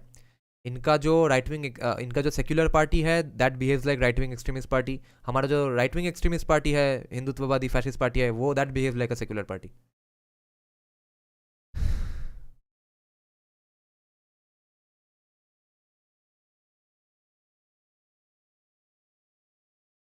Party is claiming to be secular. अच्छा, revenge attacks. Okay, उसके पहले थोड़ा कमेंट्स पढ़ लेते हैं. Das is a Bengali lower caste surname. Most of the Bangladeshi Hindus are of SC/ST. Bangladeshi Shahas are not SC/ST though. In fact, Ghoti Shahas are SC, but we Shahas are not SC. Bangladeshi Shahas. Afin is saying Malon is Arabic. Thanks, Ron. We have to let Bangladeshi Hindus. Acha. Okay. Let's continue with this. Revenge attacks. A complicated dynamic connection exists between the minority and majority religious groups in India and Bangladesh. As India is a Hindu majority country, whenever an attack occurs against the Muslim community here, the revenge attack happens against Bangladeshi Hindus in Bangladesh. What? ये क्या बोल दिया? लो अब दोष India पे डाल रहा है. As India is a Hindu majority country, whenever an attack occurs against the Muslim community there, Muslim community पे unprovoked attack कब हुआ? क्या बोल रहा है? अच्छा, वो बीफ के लिए एक आदमी को मार दिया, वो अटैक ऑन मुस्लिम कम्युनिटी है? इंडिया पे कहाँ कोई एग्जाम्पल है of Hindus doing any unprovoked attack? Retaliation भी तो कभी नहीं करता. रिटेलिएशन भी तो एक दो बार हुआ है. यहाँ हुआ 2 रायट और गुजरात, जहाँ पे 250 हिंदू मारे गए गोली से बाई हिंदू फैशिस्ट गवर्नमेंट. वो खुद के हिंदूज को ही गोली से उड़ा दिया. तो ये स्कॉलर स्नीकीली ये सेंटेंस घुसा दिया ताकि कोई न्यूट्रल आदमी, कोई थर्ड पार्टी, कोई वाइट मैन अगर पढ़े ये पेपर तो लगेगा अच्छा तब तो थोड़ा बहुत इक्विवेलेंस है। इंडिया भी ऐसा कर रहा है मुस्लिम के साथ, उसके रिटेलिएशन में बांग्लादेश में हिंदूज के साथ ये सब हो रहा है। As India is a Hindu majority country, whenever an attack occurs against the Muslim community, whenever बोल रहा है, जब ऐसे बोल रहा है कि अच्छा इतना बार होता है तो ताकि मतलब therefore जब भी वहां होता है बांग्लादेश में भी हो जाता है रिटेलिएशन। जब भी का मतलब है कि इतना बार होता है, and among all those times it happens in Bangladesh as well as retaliation. Whenever an attack occurs against the Muslim community there, the revenge attack happens against Bangladeshi Hindus in Bangladesh. What the? When the great, अच्छा example देगा लग रहा है अभी, शायद देखते हैं। When the great Calcutta riot took place before the partition of India in 1946 in Hindu majority areas, the riots also broke out against the Hindus in the Noakhali area of Bengal province, currently Bangladesh, where Muslims were the majority population.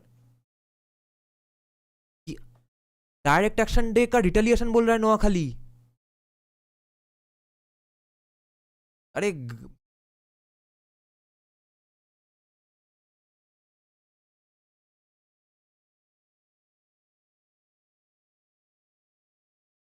प्रकरम Divya, या that's the hostage population theory. मगर hostage population theory तो India properly follow करता है, ये लोग तो follow भी नहीं कर रहे हैं।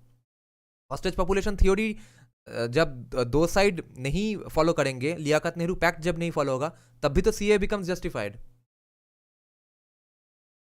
क्या बोल रहा है, ये बोल दिया कि डायरेक्ट एक्शन डे का रिटेलिएशन था Noakhali. Direct action day which is itself was a retaliation by Hindus against Muslim atrocities, फिर रिटेलिएशन का रिटेलिएशन हो गया नोआखाली में। तो ये वो लोग क्या क्लेम कर रहे हैं, ये स्कॉलर क्या क्लेम कर रहा है फिर, दैट गोपाल पाठा made an unprovoked attack against Muslims. That is the claim of this paper then indirectly. These are the scholars. This is a Bangladeshi scholar living in Germany. ये सब पढ़ा रहे हैं वहां से। डायरेक्ट एक्शन डे का retaliation Noakhali, making it sound like direct action day was an unprovoked attack by Hindus on Muslims in Kolkata. Fuck. किसी को ट्रस्ट नहीं कर सकते।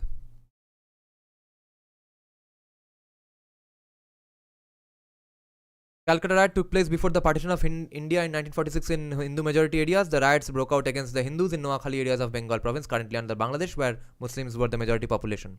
Subsequently, when the Babri Mosque was demolished by the Hindu nationalists in India, Bangladeshi Muslim fundamentalists also responded violently by demolishing Hindu places of worship, Hindu-owned businesses, and properties belonging to Hindus. अच्छा, तो बाबरी मस्जिद का retaliation था ये। पहली बात, बाबरी मस्जिद कैसे बना, अंदर राम का मंदिर था। बाबरी मस्जिद का अयोध्या मूवमेंट में 11 लोगों को गोली करके मार दिया मुलायम सिंह यादव का पुलिस, उसका रिटेलिएशन कहाँ गया, हिंदुओं की तरफ से। फिर जाके अभी इस्कॉन में कैसे तब हो रहा है, इस्कॉन में जाके क्यों मारपीट हो रहा है, इस्कॉन के पुजारी को कैसे मार रहा है, इस्कॉन में कैसे डिस्ट्रक्शन हो रहा है, वो किसका रिटेलिएशन है? Who is the author? I know. No. नाम से तो पता नहीं चला, बांग्लादेशी मुस्लिम्स का तो नाम से पता भी नहीं चलता है। एक दो नाम हिंदू है, एक दो नाम वर्ड मुस्लिम है। शुरू में मैंने नाम देखा है, कुछ महानम, मजानम या महानम समथिंग चौधरी है, बांग्लादेशी ही है।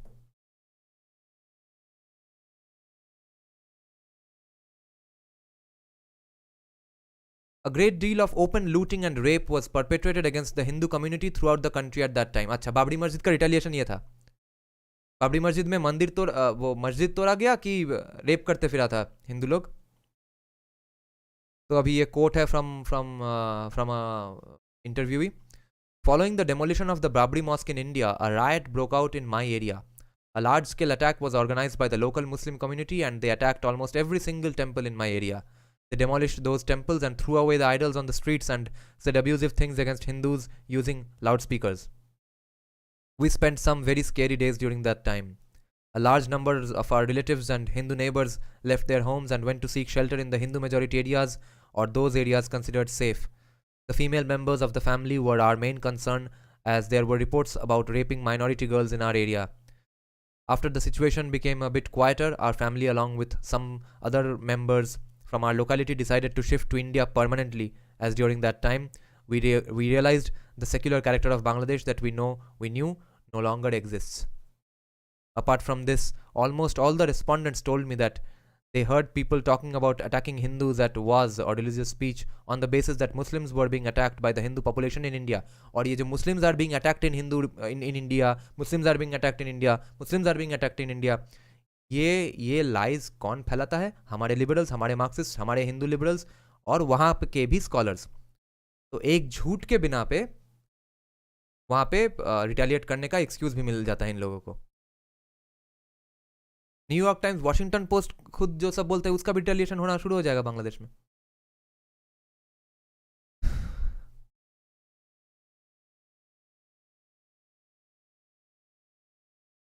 प्रक्रम Vidya Singh, yes, retaliation of Babri took place in Pakistan, many old temples were attacked in 1992. हाँ, वो एक दो तब 1992 में तो ऑफिशियली बोला जाएगा कि ये रिटेलिएशन था, जबकि बाबरी मस्जिद डेमोलिशन खुद एक रिटेलिएशन है, जबकि 11 हिंदुओं को मुलायम सिंह का मारना का रिटेलिएशन नहीं हुआ हिंदुओं की तरफ से. मैं बोल रहा हूँ कि वो एक्सक्यूज तो रिटेलिएशन का होगा, बाकी सब जो हो रहा है उसका वो किसका रिटेलिएशन है? इस्कॉन में जो 2016 से आज तक कभी ना कभी रैंडमली तोड़फोड़ होता है, वो किसका रिटेलिएशन है? Retaliation should not be even acknowledged as a legitimate grievance और लेजिटिमेट रीजन फॉर वायलेंस. क्योंकि एक कोई आदमी एक ही चीज़ 5 बार कर रहा है, 5 बार में एक बार किया था रिटेलिएशन की वजह से. अगर हम रिटेलिएशन में ज़्यादा फोकस करेंगे तो लगेगा कि अच्छा बाकी 5 भी तो रिटेलिएशन ही होगा कुछ ना कुछ चीज़ का. अब जो हो रहा है, अब वो किस चीज़ का रिटेलिएशन हो रहा है? इतना वो वेस्ट बंगाल का 5,166 करोड़ का माइनॉरिटी अफेयर्स बजट का रिटेलिएशन हो रहा है बांग्लादेश में, या सेंट्रल गवर्नमेंट का 3,097 करोड़ रुपीज़ का माइनॉरिटी अफेयर्स का रिटेलिएशन हो रहा है बांग्लादेश में.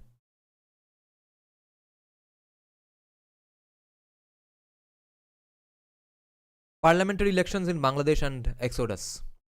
Political victimization of minority communities in Bangladesh has become very common. Before and after all national elections, the religious minorities of Bangladesh suffer threats and violence. Due to the secularization policy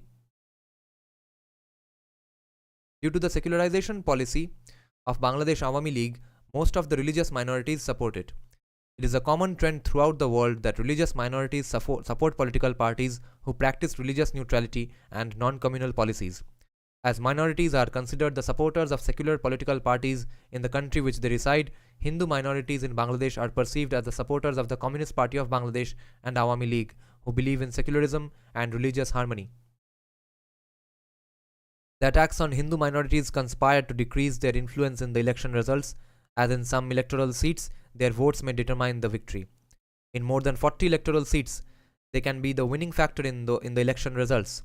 Therefore, stopping people from casting their votes is a strategy used by some political parties in Bangladesh for winning, or at least to have some advantage in the election results, which is exactly what's done by Trinamool in West Bengal. Attacks against Hindus aim to scare them. Okay? Dekho. Now Bengalis, check out how this all seems relevant here. Attacks against Hindus aim to scare them, so that they either do not cast their votes or leave the country in fear. The common trend is to attack the Hindu population before each and every parliamentary election to stop them from casting votes in the elections. As Hindus support and vote for Awami League, they have been the target of a political backlash by opposing parties. In every election in Bangladesh, the minorities become victim to hate campaigns and attacks. There were approximately 8.2 million minority voters in the 2001 election. After the election, a wide range of attacks took place against the Hindu minority community from across Bangladesh, including burning of their houses, abduction, looting shops and raping women. जब भी कुछ होता है, raping women आ ही जाता है बांग्लादेश में. As a result, after the 2001 election, about 2 lakh people fled Bangladesh. कब? 2001 में. 2001 में भोसले के किसका रिटेलिएशन कर रहे थे? एक सब्जेक्ट पर पूरा डाल दिया रिटेलिएशन पे. Before the 2001 parliamentary election, a group of people belonging to the BNP and Jamaat-e-Islami political party came to my house and told me to cast my vote in their favor and threatened me that if I wish to live in this area, I need to cast the vote for their political party or otherwise I have to face the consequences. They threatened almost everyone that has a minority background in my local area into voting for them. After the election, a mass-scale plan of a mass scale of planned attacks against us happened against us, and we had to leave the area. After the so-called controversial election of 2014, another series of attacks ensued against the Hindu minorities, किसके retaliation में, leading them to leave the country for fear of further attacks. In many cases, police refused to register cases or to investigate the incidents. More than 5,000 Hindu families were affected by the post-election violence in 2014. After the election, every time we Hindus become the first victim. The attackers thought that if we don't go to cast our vote, then they will definitely win the election. What kind of democracy is this? I have seen the attacks on the Hindu minorities in Bangladesh. After the election of 2014, I had to worry about the rest of my siblings and other family members in Bangladesh. As I read and saw news in the newspapers and on TV on the widespread attacks on my community's people in Bangladesh. Election violence against minorities has become so common in Bangladesh that people know they will become a victim before and after parliamentary election. The government does not take sufficient measures to protect the minority population from such violence and organized attacks. After the election, when those barbaric attacks were happening in our locality, nobody came forward to save us from those atrocities. We asked for help from the local police, but they were so busy protecting themselves from political parties. Seems like West Bengal. Protecting themselves from political parties. The police was feeling unsafe from the political parties, and that gave power to those people to repeat their actions against us. All this describes 2021 post-poll violence in West Bengal. Word for fucking word. The absence of help from law enforcement agencies has often encouraged attackers to repeatedly continue to commit atrocities against minority communities, and here against the majority community.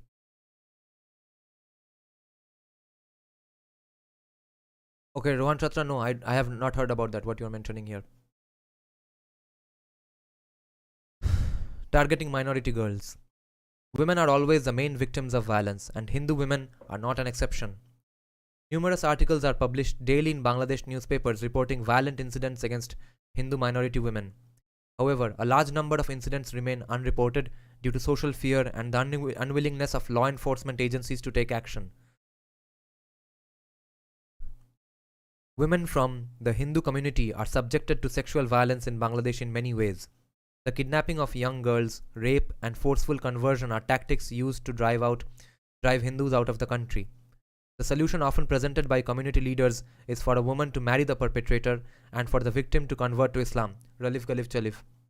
If a Hindu boy or girl marries a Muslim, then he or she is socially forced to convert to Islam. Ralif Galif Chalif.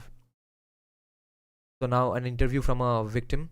I was always concerned about my daughter, who was studying in class 8 at the local school where she was harassed by a group of local cadres. There were widespread reports about the raping and kidnapping of Hindu girls during that time. I was so afraid listening to that news. If they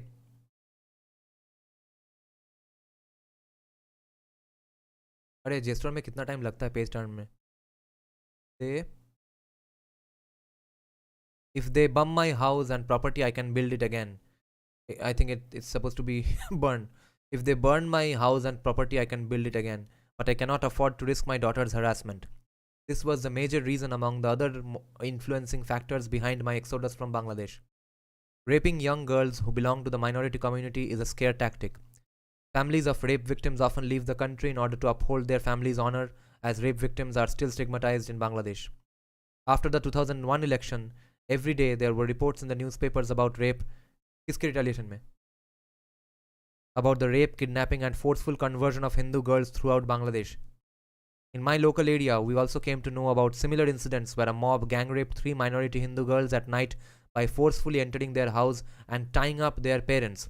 This kind of incident put huge pressure on us, and we were concerned about protecting the female members of our family and decided to migrate to India. ये क्यों हो रहा था? ये लोग जमींदार थे, गरीब मुस्लिम आके कर रहा था, ये किस चीज के retaliation में हो रहा था? The repeated attack on Hindu households, rape of Hindu girls and burning of Hindu shops forced many Hindus to flee to the Indian state of West Bengal and other adjacent states. NIA substation in West Bengal is very necessary.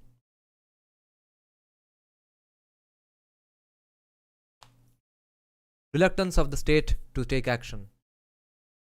The minority communities in Bangladesh are unsafe there, but the government is unwilling to take steps to alleviate their fear, create a safe space and ensure justice.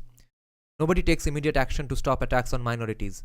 Religious minorities in Bangladesh no longer have faith in the state and live in a state of fear in Bangladesh. The government has not taken any crucial steps towards protecting Hindus from further attacks and violence. Okay, another victim's interview. I was not involved with any political parties in Bangladesh. Following a quarrel between one of my Hindu neighbors and a local Muslim man, हाँ ये सब करके देखो waste Bengal के park circus इलाके में समझ में आएगा कौन से देश में हो. A group of people attacked our village that was a clear Hindu majority. Chanting anti-Hindu slogans, they set fire to the houses of our villages, including my house. Hindu majority area में ही ये कर रहा है. देखो Hindu majority होने का कोई फ़ायदा नहीं है कहीं पे भी. इंडिया हिंदू मेजोरिटी कंट्री है, यहाँ पे ये होता है. वहाँ पे हिंदू मेजोरिटी विलेज है, वहाँ पे ये होता है.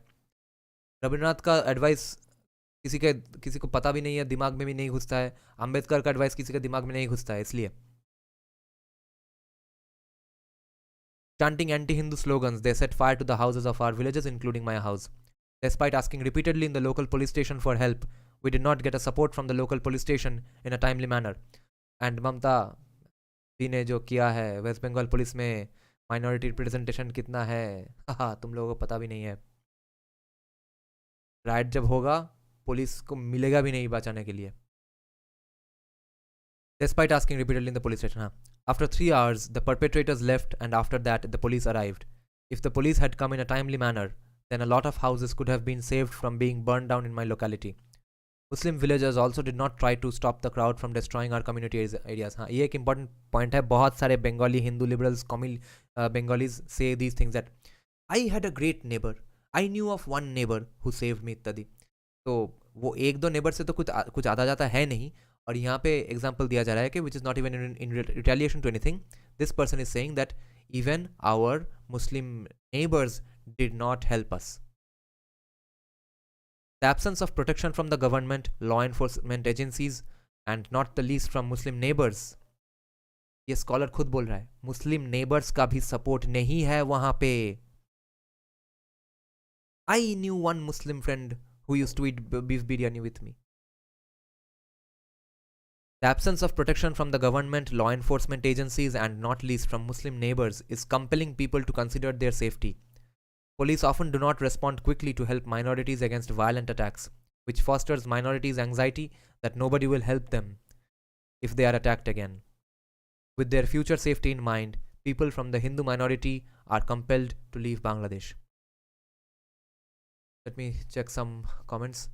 Stop depending on police, depend on yourself, your family, friends, and society.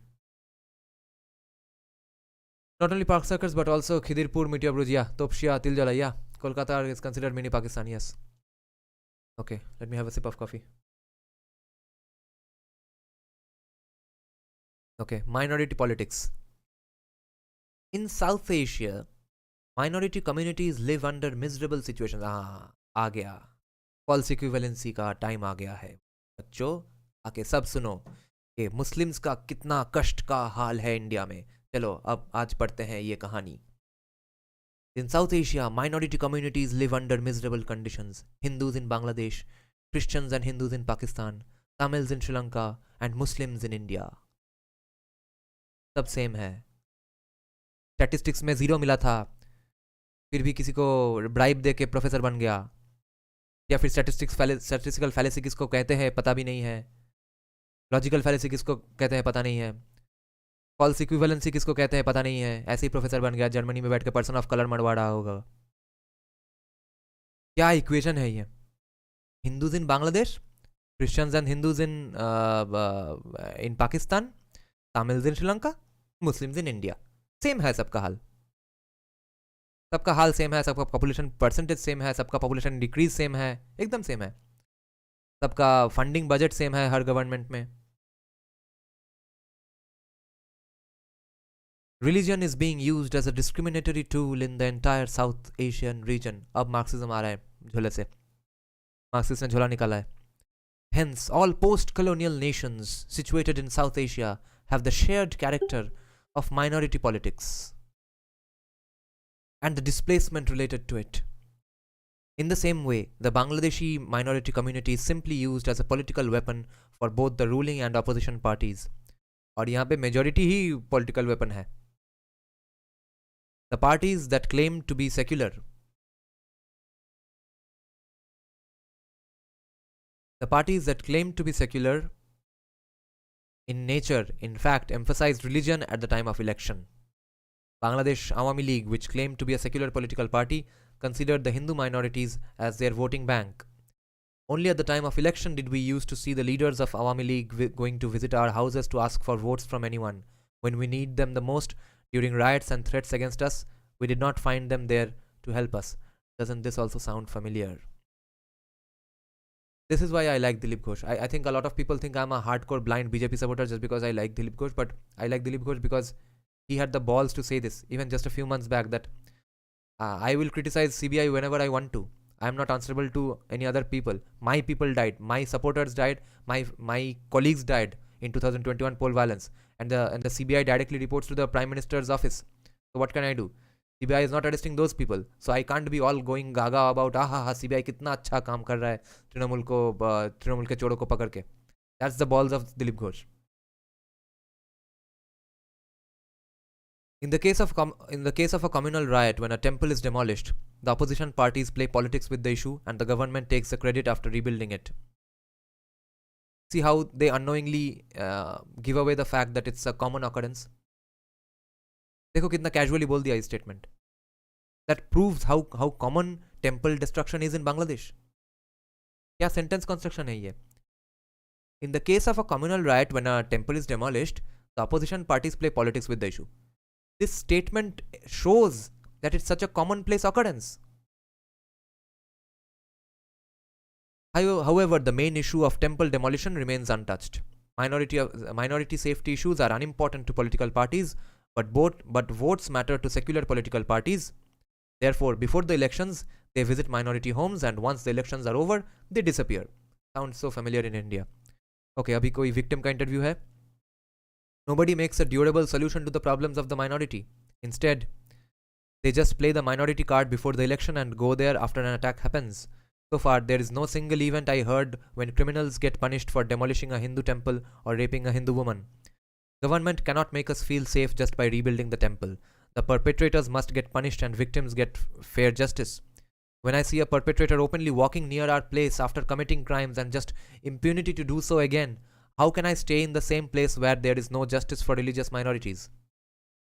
Because of loopholes in the Bangladeshi legal system, powerful elites who led the attacks on minorities are not punished, which gives them the power to repeat their crimes.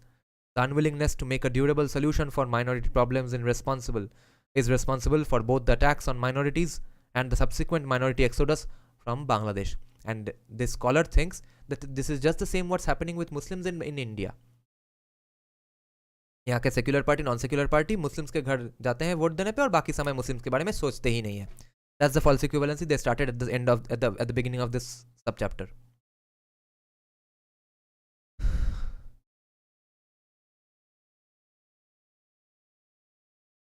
Okay, hateful words and attitudes.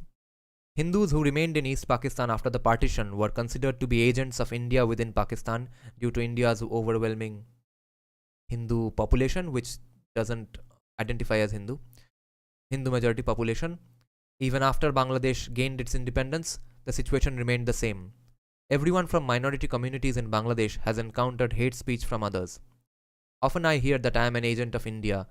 During the India versus Bangladesh cricket matches, my friends consider myself as a supporter of India. Some even said that we Hindus are continuously involved in a conspiracy against Bangladesh and Bangladeshi Hindus are only implementing India's mandate. अगर ये सच में करता तब तो कुछ मजा आता.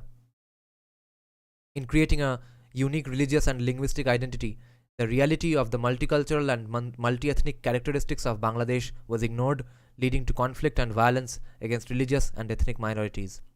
In Bangladesh, minorities in general and the Hindu minority in particular are not imagined as occupying a rightful and legitimate space within the architecture of the majority's imagination of the nation.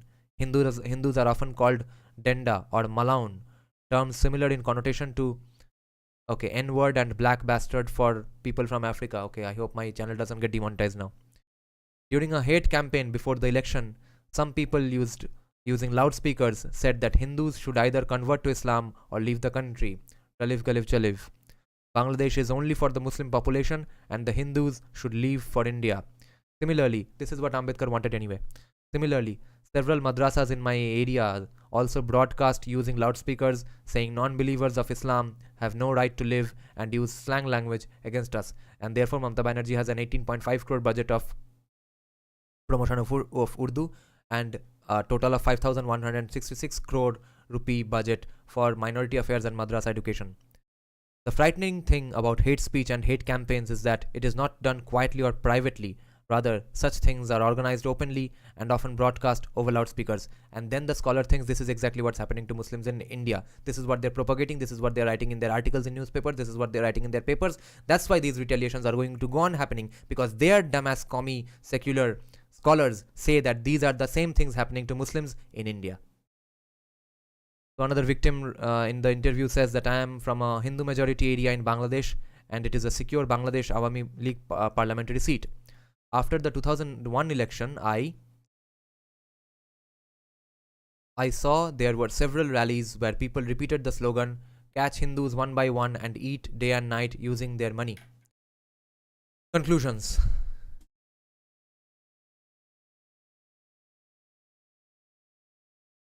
Dhuan Shatra.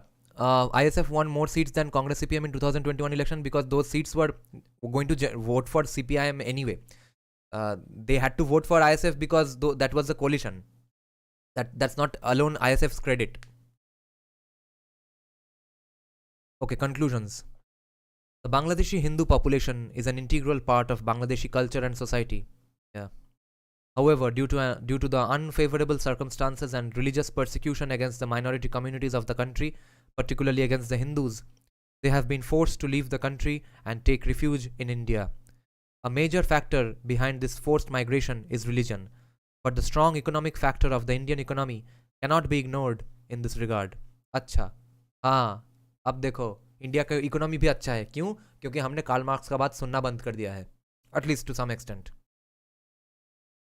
तो ये scholar को हम पूछ सकते हैं, क्यों भाई, क्या डिफरेंस हो गया बांग्लादेश और इंडिया में? अब क्या अलग था 47 के बाद? Why is India more lucrative? ऐसा क्या रहस्य है जो इंडिया में है जो बांग्लादेश में नहीं है?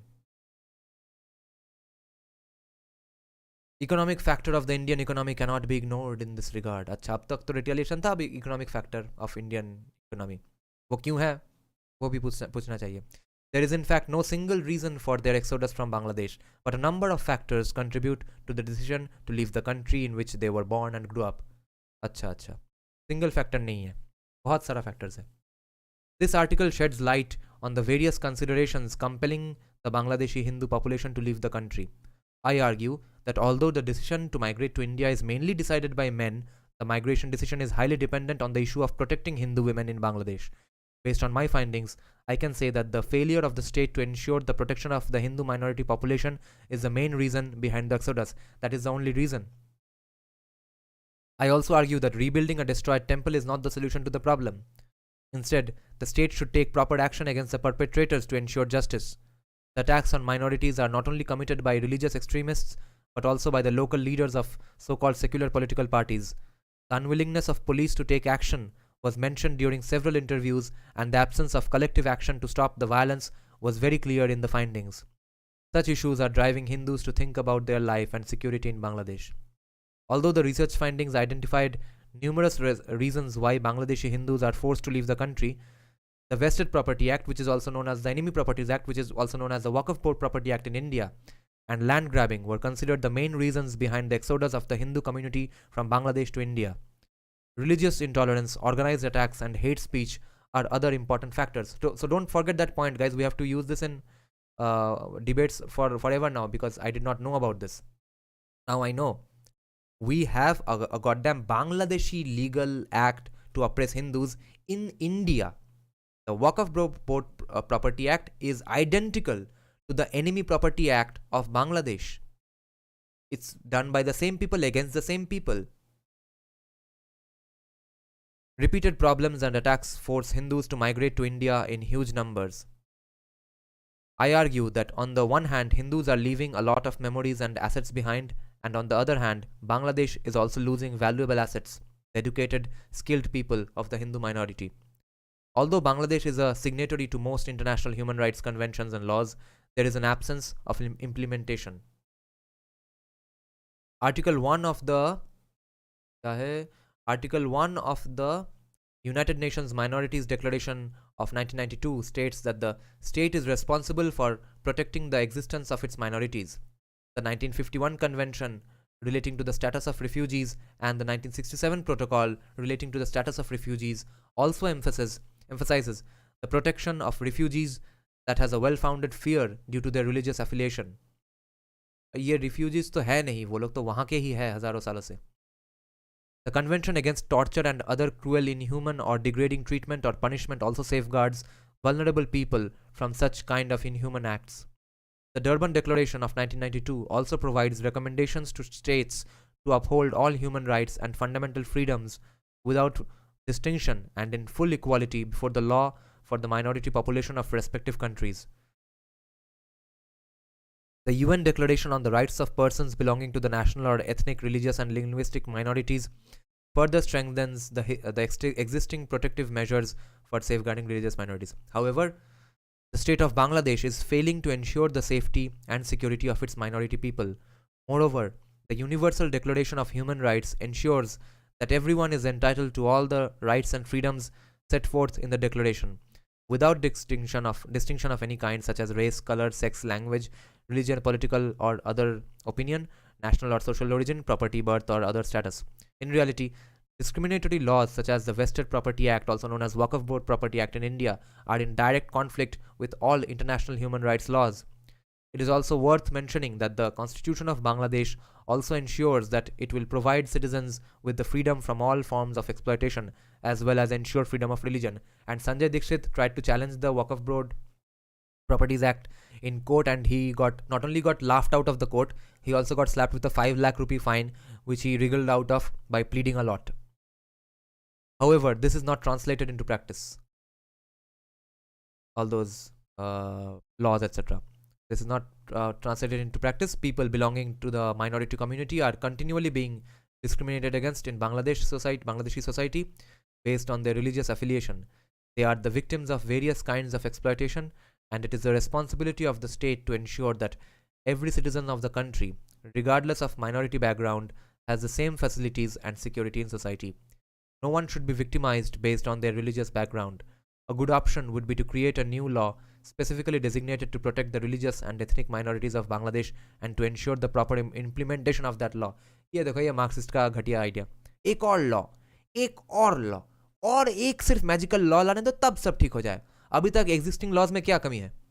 ये सब तो यूएन चार्टर वार्टर है, उसको इम्प्लीमेंट करना है तो करो, तब तो वैसे भी प्रॉब्लम खत्म हो जाएगा. एक और लॉ बनाने दो. The exodus of the Hindu community from Bangladesh that started during the colonial period continues today. Colonial period में स्टार्ट हो गया था? अच्छा, क्यों ऐसा क्या था वहां पे? रिटेलिएशन हो रहा था? हिंदू लैंड ओनर्स है ना सब अमीर लोग, क्यों वो लैंड छोड़ के क्यों रहे थे? क्या रहस्यमय क्या चीज था वहां पे? Over the years, none of the elected political leaders have taken hard action to protect minorities from violence. Until the government can alleviate the sense of fear in minorities' minds, it is unlikely that the Hindu exodus from Bangladesh will stop. And I have absolutely no hopes from Bangladesh. I don't think that anyone in the world has any hopes from Bangladesh about changing this. So let's check out some comments now. Shavya, you are right, but to be honest, I'm thinking that I shouldn't jump to these comment fights anymore. I seriously need some peace. Next month exam hai yaar. Yeah. Abhay is saying they have already occupied Malabar, Kashmiri, Sindhi, Balochi, Pashtuni. Aman Singh Khadiaur is saying I am learning about ancient Hindu temple and their construction. I am just speechless what kind of knowledge they have. What's your opinion? Yes. Tremendous architectural knowledge and weather का knowledge, earthquake prevention कैसे करना है, ये सब कुछ का knowledge apply होता था तब. Bengali culture is part of Hindu culture. Islam is an occupying force on our sacred geography. Yes. Okay. Apu Bose is saying one of my friend who lives nearby Muslim majority area. My friend's home, they are building Shiva temple. All workers are Muslim. I just said, who are building temple, they will destroy. Yeah. Okay. Let's see what's the new party by Neera Jatri. Let's check out some details about it. देखते हैं क्या है. किसी को पता है क्या अभी भी?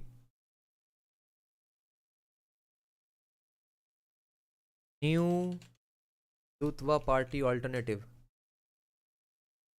Okay, Harjai is saying, why can't we do full population exchange? I don't see any other option than this.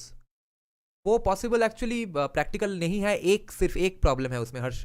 Conceptual problem नहीं है, एक प्रैक्टिकल प्रॉब्लम है. क्योंकि मेरे ख्याल से बांग्लादेश से इमिग्रेशन रोकना ये लॉजिकली पॉसिबल नहीं है unless you have snipers on every fucking tree on the India Bangladesh border. क्योंकि बॉर्डर इतना पोरस है, आप प्रैक्टिकली प्रिवेंट नहीं कर पाएंगे.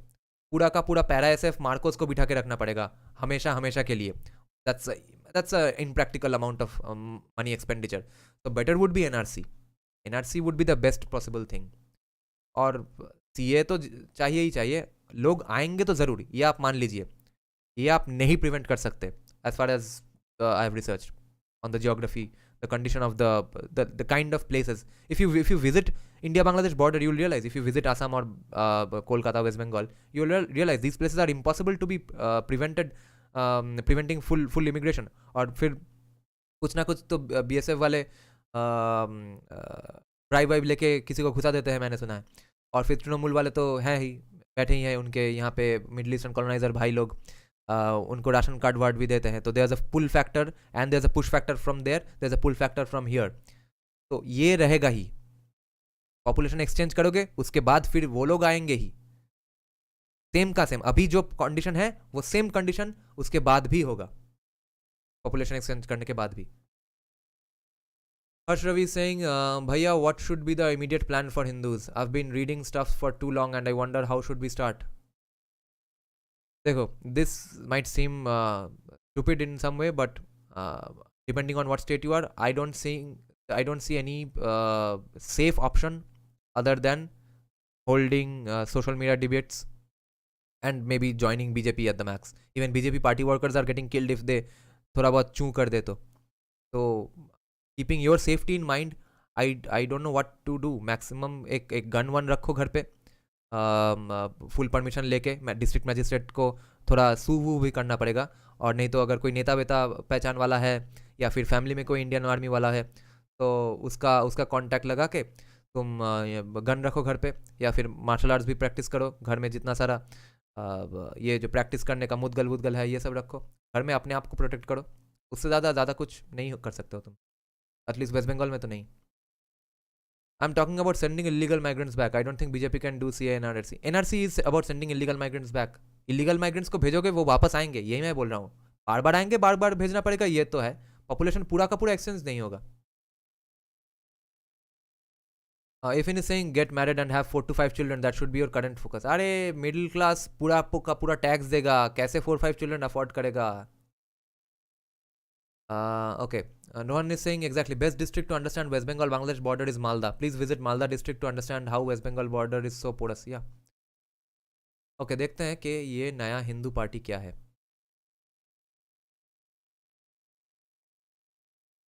कहाँ गया?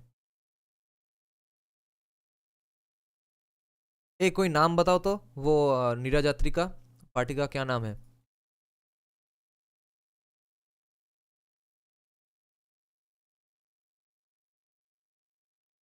BJP is a better party for Hindus in opposition. इसका कोई वीडियो है कि क्या है? तो ये वीडियो थोड़ा देखते हैं. Ekam Ekam Sanatan Bharat new Hindu party. देखते हैं यहाँ पे क्या है. हाँ, Hi. Let me cast this.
Let's see यहाँ पे कुछ अच्छा दिखता है क्या?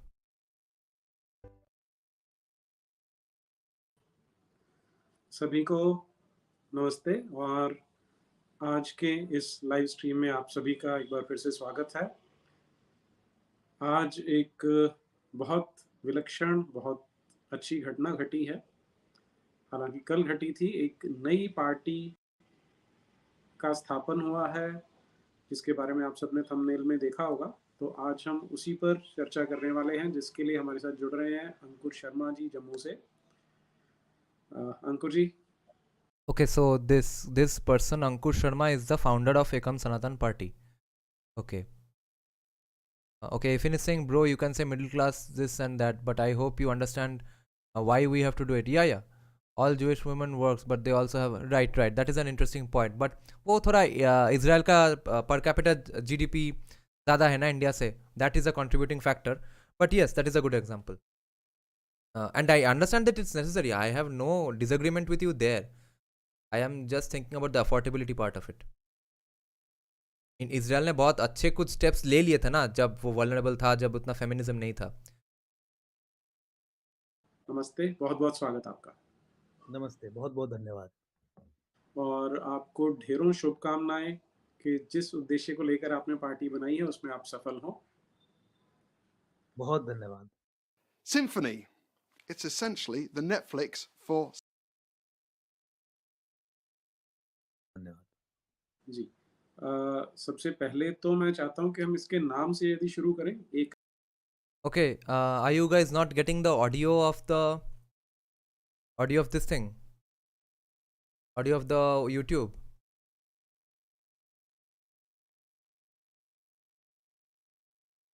Let me know if you are getting now, okay?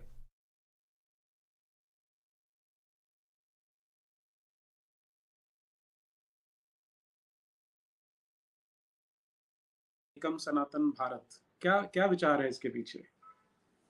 देखिए, इसके मूल विचार के पीछे जाने से पहले मैं साफ शब्दों में जो हमारे सप्त सिद्धांत हैं, क्योंकि सिद्धांत ही अगर आप देखेंगे या सप्त सूत्र आप हमारे देखेंगे तो विचार की एक ब्रॉडर डीपर अंडरस्टैंडिंग उसी से हो जाएगी। तो मैं केवल आपके और आपके दर्शकों के लिए वही पढ़ना चाहता हूँ सीधे स्पष्ट तौर पे। पहला जो हमारा सिद्धांत है इस पार्टी का, एक पिलर जिसे आप कह सकते हैं, वो ये है कि संविधान में संशोधन कर केवल 5% से कम जनसंख्या वाले समाज को अल्पसंख्यक का दर्जा देना। दूसरा, जी, मंदिर और मठों को सरकारी नियंत्रण से मुक्त करवाना। आहा, कश्मीर स्थित भगवान भास्कर के प्राचीन मार्तंड सूर्य मंदिर की पुनर्स्थापना करना। तीसरा, जम्मू कश्मीर का पुनर्गठन कर कश्मीर को 2 केंद्र शासित प्रदेशों में बाँट हिंदू बहुल जम्मू संभाग को स्वतंत्र राज्य बनाना। nice, ये nice. सनातन सभ्यता के भविष्य के लिए, सनातन सभ्यता पे जो हमले हो रहे हैं, उस संबंध में और राष्ट्रीय सुरक्षा के दृष्टिकोण से भी बहुत अनिवार्य है। चौथा जो है वो गौहत्या पर संपूर्ण प्रतिबंध और गाय, माँ गंगा, राम सेतु को राष्ट्रीय धरोहर घोषित करना। पाँचवां जो है वो Waqf act, places of worship act 1991 एवं जो सच्चर कमेटी रिकमेंडेशंस हैं एक वर्ग विशेष के फेवर में, उसके क्रियान्वयन को तत्काल निरस्त करना। संविधान के Nice. अनुच्छेद 30 आर्टिकल 30 जिसे कहते हैं, उसे संशोधित कर हिंदुओं को भी अपने स्वायत्त यानी ऑटोनोमस शिक्षण संस्थान स्थापित एवं संचालित करने का मौलिक अधिकार देना। धर्मांतरण पर पूरी तरह से रोक लगाना। ये सब चीजें Nice. जुड़ी हुई हैं। छठा, जी, जनसांख्यिकी हमले, डेमोग्राफिक इन्वेजन जिसे कहते हैं या लैंड जिहाद जिसे कहते हैं, उसे रोकना और जनसांख्यिकी संतुलन स्थापित करना, खासकर उन क्षेत्रों में जहाँ पे डेमोग्राफिक बैलेंसेस बहुत वर्स्ट तरीके से इफेक्ट हुए हैं। जैसे मान लीजिए आप हिमालयन बेल्ट में, हिमालय के इस्लामीकरण, सनातन के इस्लामीकरण जो कॉन्सेप्ट्स हैं, उस संबंध में इमीडिएटली जैसे कि जम्मू कश्मीर हो गया, हिमाचल प्रदेश हो गया, पंजाब के कुछ एरियाज हो गए, उत्तराखंड लार्जली, उत्तर प्रदेश, राजस्थान के भी बॉर्डर एरियाज और साउथ इंडिया में भी जो डेमोग्राफिक इन्वेजन एक षड्यंत्र के तौर पर अनलीश किया जा रहा है ताकि सनातन का हिमालय के जरिए इस्लामीकरण हो सके, उसे रिवर्स करना। और साथ में केवल विकास नहीं, अध्यात्म, संस्कृति, इतिहास, और इतिहास जो हम कहते हैं तो ट्रू हिस्ट्री जिसके बारे में हम बात करते हैं, उस संबंध में कह रहा हूँ, स्थानीय भाषा और पर्यावरण के साथ संपूर्ण विकास। तो ग्रोथ के बाद डेवलपमेंट, डेवलपमेंट के बाद सस्टेनेबल अरे भाई लोग 2x में मुझे कुछ सुनाई नहीं दे रहा है. एक मिनट, थोड़ा सा स्लो करते हैं. डेवलपमेंट का जो कॉन्सेप्ट आया, उससे कई कदम आगे जाके हमने ये 7वां पॉइंट रखा है कि ये सस्टेनेबल डेवलपमेंट के कॉन्सेप्ट से भी बहुत आगे जाके पॉइंट है। तो ये 7 सिद्धांत हैं जो हमारी सोच को भी दर्शाते हैं। ऑब्वियसली जो संविधान बनेगा, कॉन्स्टिट्यूशन बनेगा, फिर मैनिफेस्टो बनेगा, उसमें डिटेल में सब कुछ आएगा। बहुत सारी चीज़ें जो कईयों को लग रही होंगी कि शायद इसमें नहीं है, वो कॉन्स्टिट्यूशन का मैनिफेस्टो का हिस्सा रहेंगी। तो मुझे लगता है कि सनातन इंडिक सिविलाइजेशन, सभ्यता और सनातन धर्म और तमाम ये जो हमारा होलिस्टिक तरीके से जिस तरीके से हम सनातन को समझते हैं, उसके संबंध में ये एक पॉलिटिकल व्हीकल अब पहली बार मुझे लगता है कि भारत के इतिहास में पोस्ट इंडिपेंडेंस क्रिएट किया गया है। एक नेशनल आइडियोलॉजिकल विकल्प, जिस विकल्प की तलाश हर एक राष्ट्रवादी, एक सनातनी व्यक्ति को कई वर्षों से अब थी। मुझे लगता है कि उसका निर्माण हुआ है। और ये कोई शेखी बगाड़ने वाला काम नहीं है। ये बात नहीं है कि हमने कोई पार्टी का गठन कर दिया, उसकी घोषणा कर दी और आज मैं टीवी चैनल्स पे बैठ के, यूट्यूब चैनल्स पे बैठ के इंटरव्यू दे रहा हूँ। ये ज़िम्मेवारी का काम था।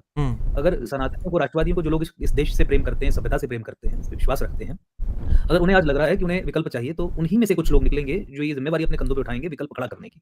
साधारण कार्य नहीं, आसान कार्य नहीं। तो ये ज़िम्मेवारी मुझे लगता है कि हमने उठाई है और पूरे देश का समर्थन हमें इसमें मिलेगा और शुरुआती दौर में बहुत बढ़िया तरीके से पूरे देश से हमें समर्थन मिल रहा है। कोई ऐसा राज्य, कोई ऐसा केंद्र शासित प्रदेश नहीं है, जहाँ से मुझे कॉल्स नहीं आई हैं कल के बाद। और बैक टू बैक अभी भी कुछ कॉल्स आ रही हैं और ख़ासकर जो हमारे एनआरआईज़ हैं, जो इंडियन डायस्पोरा, आप कनाडा में मान लीजिए, अमेरिका में मान लीजिए, ख़ासकर UK, Australia, news Someone made an interesting point here. Yeah, Apu Bosis has made an interesting point. He's saying every party ban हो जाए, ये party भी ban हो जाएगा Supreme Court से.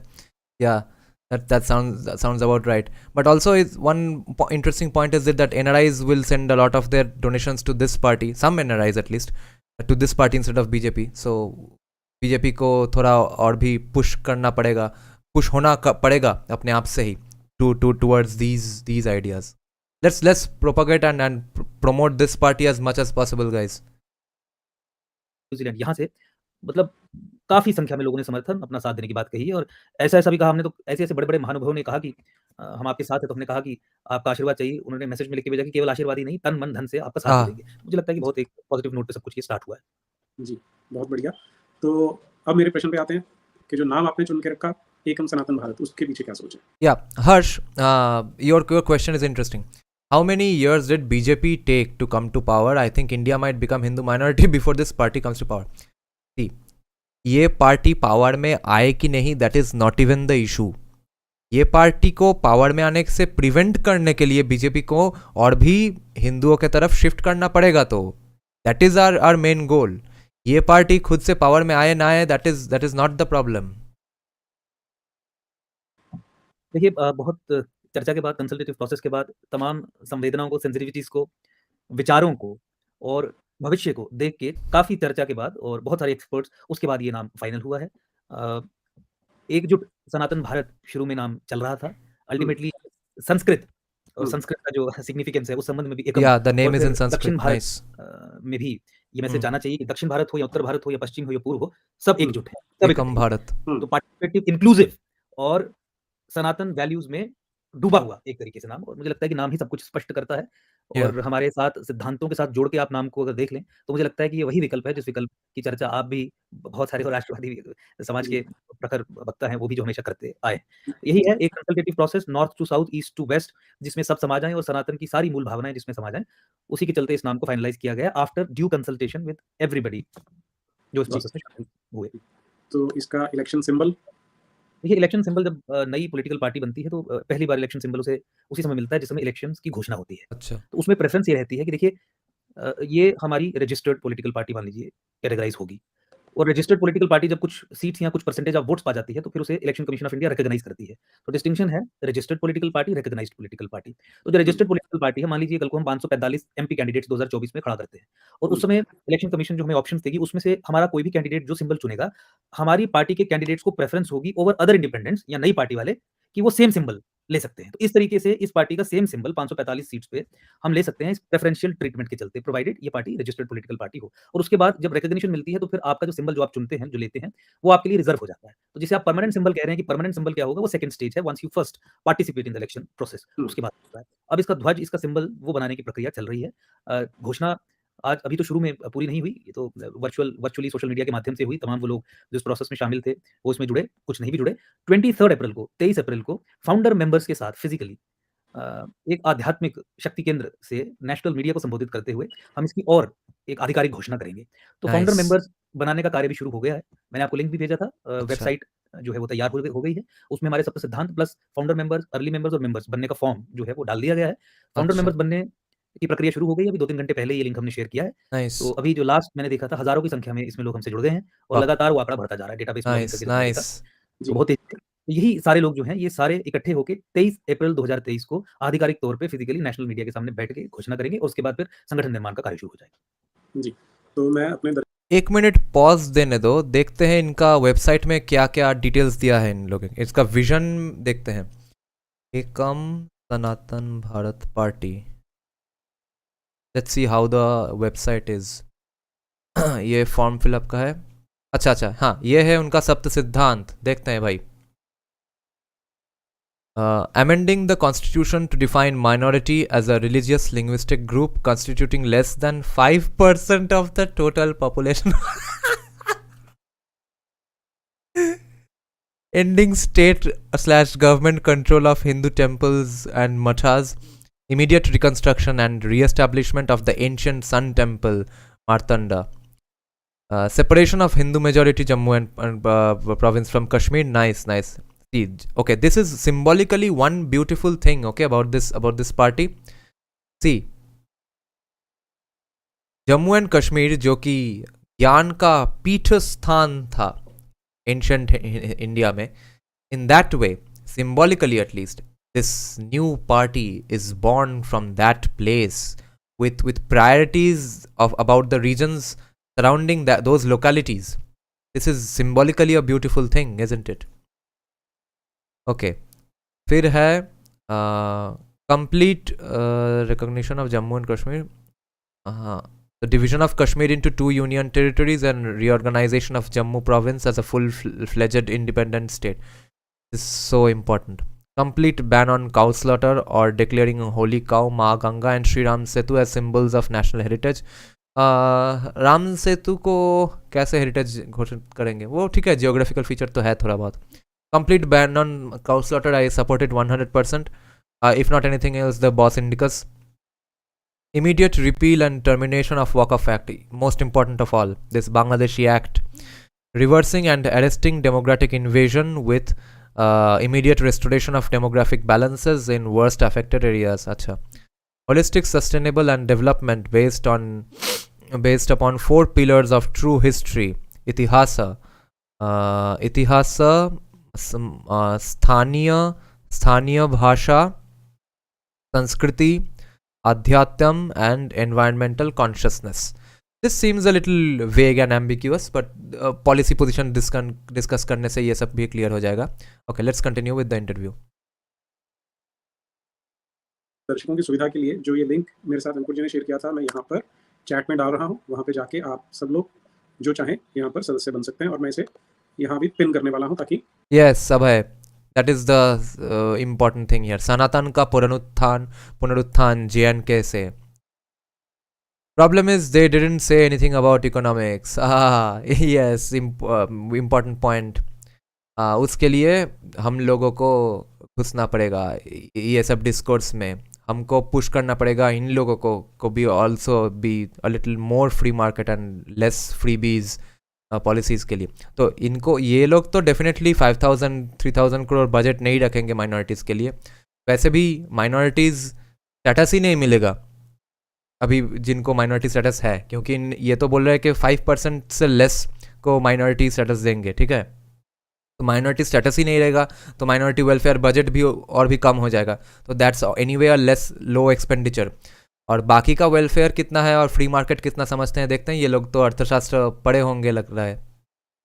इस स्ट्रीम के बाद भी लोग उसको एक्सेस कर सकते हैं. But it is a good point. If they sometime come in live stream, or let's see, I'll ask if they can do an interview with me. I'll try to contact them. I'll ask them about economics. मैं बता दूं, मैं एकम सनातन भारत.co EKAMSANATANBHARAT.co आते हैं party. सनातन के core interests को address करने के दृष्टिकोण से देखें तो आपको एक भी पॉलिटिकल पार्टी ऐसी नहीं मिलेगी जो उस पर कार्य कर रही हो. लोगों को गलतफहमी थी कि 2014 के बाद ऐसी डिस्पेंसेशन पावर में आई है जो सनातन के हिंदुओं के कोर इंटरेस्ट्स को एड्रेस करने का काम करेगी. इंस्टीट्यूशनल सिस्टेमिक और सिस्टमैटिक चेंजेस जो इंट्रोड्यूस करनी है, चाहे वो संविधान में संशोधन करने की बात हो, नए कानून बनाने की बात हो, एग्जिस्टिंग कानूनों को खत्म करने की बात हो, उन विषयों पे काम करेगी. तो ये मुगालते में जो भी लोग थे, मुझे लगता है वो धीरे-धीरे वो खत्म हो रहा है. और आज ये रियलाइजेशन है कि सनातन और हिंदुओं के इंटरेस्ट्स के या खासकर इस राष्ट्र के इंटरेस्ट्स को प्रोटेक्ट करने के लिए कोई पॉलिटिकल व्हीकल एग्जिस्ट ही नहीं करता. Yes. तो इसी चेतना के बाद हमने ये निर्णय किया कि इस विकल्प को खड़ा करेंगे, मेहनत करेंगे और मजबूती से आगे बढ़ेंगे. तो मैं डिस्टिंग्विश करना चाहूंगा इस पॉलिटिकल पार्टी को बाकी तमाम पॉलिटिकल पार्टी से इसी कॉन्टेक्स्ट में कि इसका नाम ही सब कुछ स्पष्ट कर देता है. एकम सनातन भारत और सप्त सिद्धांत के साथ जोड़ के देखिए तो आप ये पाएंगे कि कोई भी ऐसी पॉलिटिकल पार्टी अभी एग्जिस्टेंस में नहीं है जो मुखर होकर इन विषयों पे काम करे. और ऐसा नहीं है कि केवल इंटेलेक्चुअल प्रोसेसेस के जरिए हमने कुछ इश्यूज को आइडेंटिफाई किया, डाला और देखा कि लोगों की भावनाएं किन विषयों से जुड़ी हुई हैं, तो चलिए कुछ जोड़ के कोई पार्टी बना दीजिए. ये जितने भी सप्त सिद्धांत डिटेल में मैंने आपके सामने पढ़े, इनमें से कईयों पे कइयों पे हमारे संघर्ष का ट्रैक रिकॉर्ड है, और केवल संघर्ष ही नहीं बल्कि डिलीवरी का भी ट्रैक रिकॉर्ड है। जैसे डेमोग्राफिक असॉल्ट या डेमोग्राफिक इन्वेजन, लैंड जिहाद, जनसांख्यिकी हमला, उस संबंध में आप जानते हैं कि जम्मू कश्मीर में हमारा लंबा संघर्ष रहा है। जनसांख्यिकी हमले को अनलीश करने के लिए यहाँ की विधानसभा ने जो कानून बनाए, वो भी हमने सत्ता से बाहर रहते हुए केवल 6 वर्ष की लड़ाई में वो कानून ध्वस्त करवा दिए। रोशनी एक्ट आप जानते हैं, वो स्वयं हमारा व्यक्तिगत तौर पे वो इनिशिएटिव था, केस था। अच्छा। करप्शन के संबंध में भी 25,000 करोड़ के घोटाले में सीबीआई जांच करवा के पूर्व मुख्यमंत्रियों को, मंत्रियों को उनकी जमीनों से हाथ धोना पड़ा। उन पे एफआईआर लगी, नाइस। आईएएस हो, आईपीएस हो, वो भी एफआईआर भुगत रहे हैं, सीबीआई जांच कर रही है करप्शन पे भी। मंदिर मठों को सरकारी नियंत्रण से मुक्त करवाने के संबंध में आप जानते हैं कि माता वैष्णो देवी श्राइन, माता वैष्णो देवी जो इतना बड़ा धार्मिक स्थान है हिंदुओं का, उस पे सरकार कब्जा करके बैठी हुई है। उस संबंध में भी या जम्मू कश्मीर हाई कोर्ट में स्वयं मैं ही बारीदार की तरफ से, जो संप्रदाय है जिन्होंने माता वैष्णो देवी का मंदिर स्थापित किया, रिलीजियस एंडोमेंट, रिलीजियस डिनोमिनेशन जिसे आप कहते हैं, उनकी तरफ से मैं ही यहाँ पे लड़ रहा हूँ, कोर्ट में भी और ग्राउंड पे भी। रेडिकलाइजेशन और इंडोक्ट्रिनेशन, खासकर इस्लामिक जिहाद के खिलाफ भी आप जानते हैं कि संस्थागत तरीके से हम लड़ रहे हैं, और बहुत सारी सफलताएं भी हमें मिली है। यही कारण है कि जो कोअर्सिव आर्म है जिहाद की, जो आतंकी संगठन है, उनकी हिट लिस्ट पे भी आप जानते हैं वो सब चीजें। तो मुझे लगता है कि अगर आप इन सब चीज़ों को जोड़ के देखेंगे, और हमारे साथ और भी जो लोग शुरू में भी जुड़े या जिन लोगों ने मिलके ये निर्णय लिया और अल्टीमेटली फिर ये किया, उन सबका सनातन और हिंदू विषयों पे डिलीवर करने का ट्रैक रिकॉर्ड रहा है। नैरेटिव बिल्डिंग से लेके ऐसी किताबें लिखना जिससे जनजागरण हो, चेतना फैले, ऐसा ट्रैक रिकॉर्ड रहा है। तो मुझे लगता है कि पहली बार एक ऐसा विकल्प आया है, इससे पहले ऐसा कोई विकल्प था ही नहीं। जिस विकल्प के बारे में हम सोचते थे, वो दिन-प्रतिदिन स्वयं ही अपने आप को एक्सपोज़ कर रहा है और खुद ही दूरी बना रहा है इन इंटरेस्ट से, कैटेगोरिकली कह के कि नहीं, हमें आप केवल ये मत मानिए, हम केवल भगवा नहीं हैं। और सत्तर कमेटी की या रिकमेंडेशंस बेशक कांग्रेस ने इंट्रोड्यूस की, लेकिन उसे इंप्लीमेंट करने वाले तो हम ही हैं। बेशक पुरानी डिस्कशंस में मुस्लिम अपीसमेंट या तुष्टीकरण किया, हम तुष्टीकरण भी करेंगे और तुष्टीकरण से आगे ग्रेजुएट करके हम तृप्तिकरण भी करेंगे। तो उस संबंध में तमाम चीज़ें सामने हैं, तो उस तरीके से अगर आप देखिए तो बिल्कुल आप अलग हमें खड़ा पाएँगे। और हम कौन हैं? हम आम व्यक्ति हैं, आम साधारण सनातनी हिंदू हैं, जो इस बात में विश्वास रखते हैं कि जब तक सनातन को मजबूत नहीं किया जाएगा, सनातन की वैल्यूज़ को मजबूत नहीं किया जाएगा पॉलिटिकली, और खासकर Indian state as a political entity, उसकी जो हॉस्टिलिटी है टुवर्ड्स सनातन, उसे दूर नहीं किया जाएगा, जो सरकार, स्टेट, गवर्नमेंट बना के ही संभव हो सकता है, तब तक समस्या का समाधान नहीं होगा। वही ज़िम्मेवारी हमने अपने कंधों पे उठाई है। मेरी कोई पॉलिटिकल बैकग्राउंड नहीं है, ना मेरे पिताजी, ना मेरे चाचा जी, ना मेरे मामा जी, ना मेरे दादाजी दूर-दूर से किसी भी तरीके से राजनीति या राजनीतिक पार्टी से भी जुड़े थे। मैं स्वयं जम्मू कश्मीर हाई कोर्ट में वकालत करता हूँ, मेरे परिवार में दूर-दूर तक कोई भी वकालत करने वाला था ही नहीं। तो इसीलिए संघर्ष करते-करते धीरे-धीरे आगे बढ़े हैं। जैसे-जैसे चेतना आई उस तरीके से कदम उठाए, और मुझे लगता है कि उसी दृष्टिकोण से आपको हमें देखना चाहिए। ओके, तो एक बात बताइए, अभी थोड़ी देर पहले ही मेरी एक विद्वान से Okay, Harsh. Problem is that you're saying that the problem is that they need to seem like a threat to BJP by gaining some ground. Only then BJP will take them seriously. Yes, but also see BJP. I think in my heart they want to do a lot more such things. They don't have the political incentive to do it, and instead they have the political incentive to not do these things. क्योंकि after all उनको भी vote चाहिए दूसरे लोगों का. This will push them towards, and since they are all 24/7 politicians, Amit Shah, Narendra Modi, जो अभी BJP president है, क्या जो हिमाचल के हैं, तो हाँ जेपी नड्डा, इन लोगों को तो ये दिख गया होगा, और दिख गया होगा कि इन लोगों को कितना सपोर्ट मिल रहा है। एनआरआई जी भी जब बीजेपी के बदले इनको सपोर्ट देना शुरू कर देंगे, तब भी उनके वो टेल में आग लग जाएगा बीजेपी का, ठीक है, तब भी उनको थोड़ा ऑलरेडी शिफ्ट करना शुरू हो जाएगा।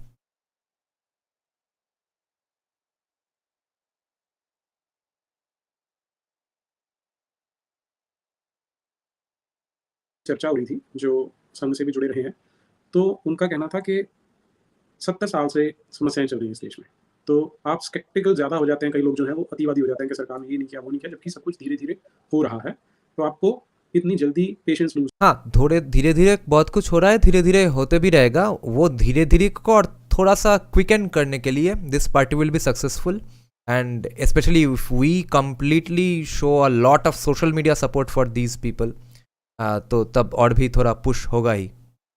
नहीं करनी चाहिए, ऐसा उनका कहना था।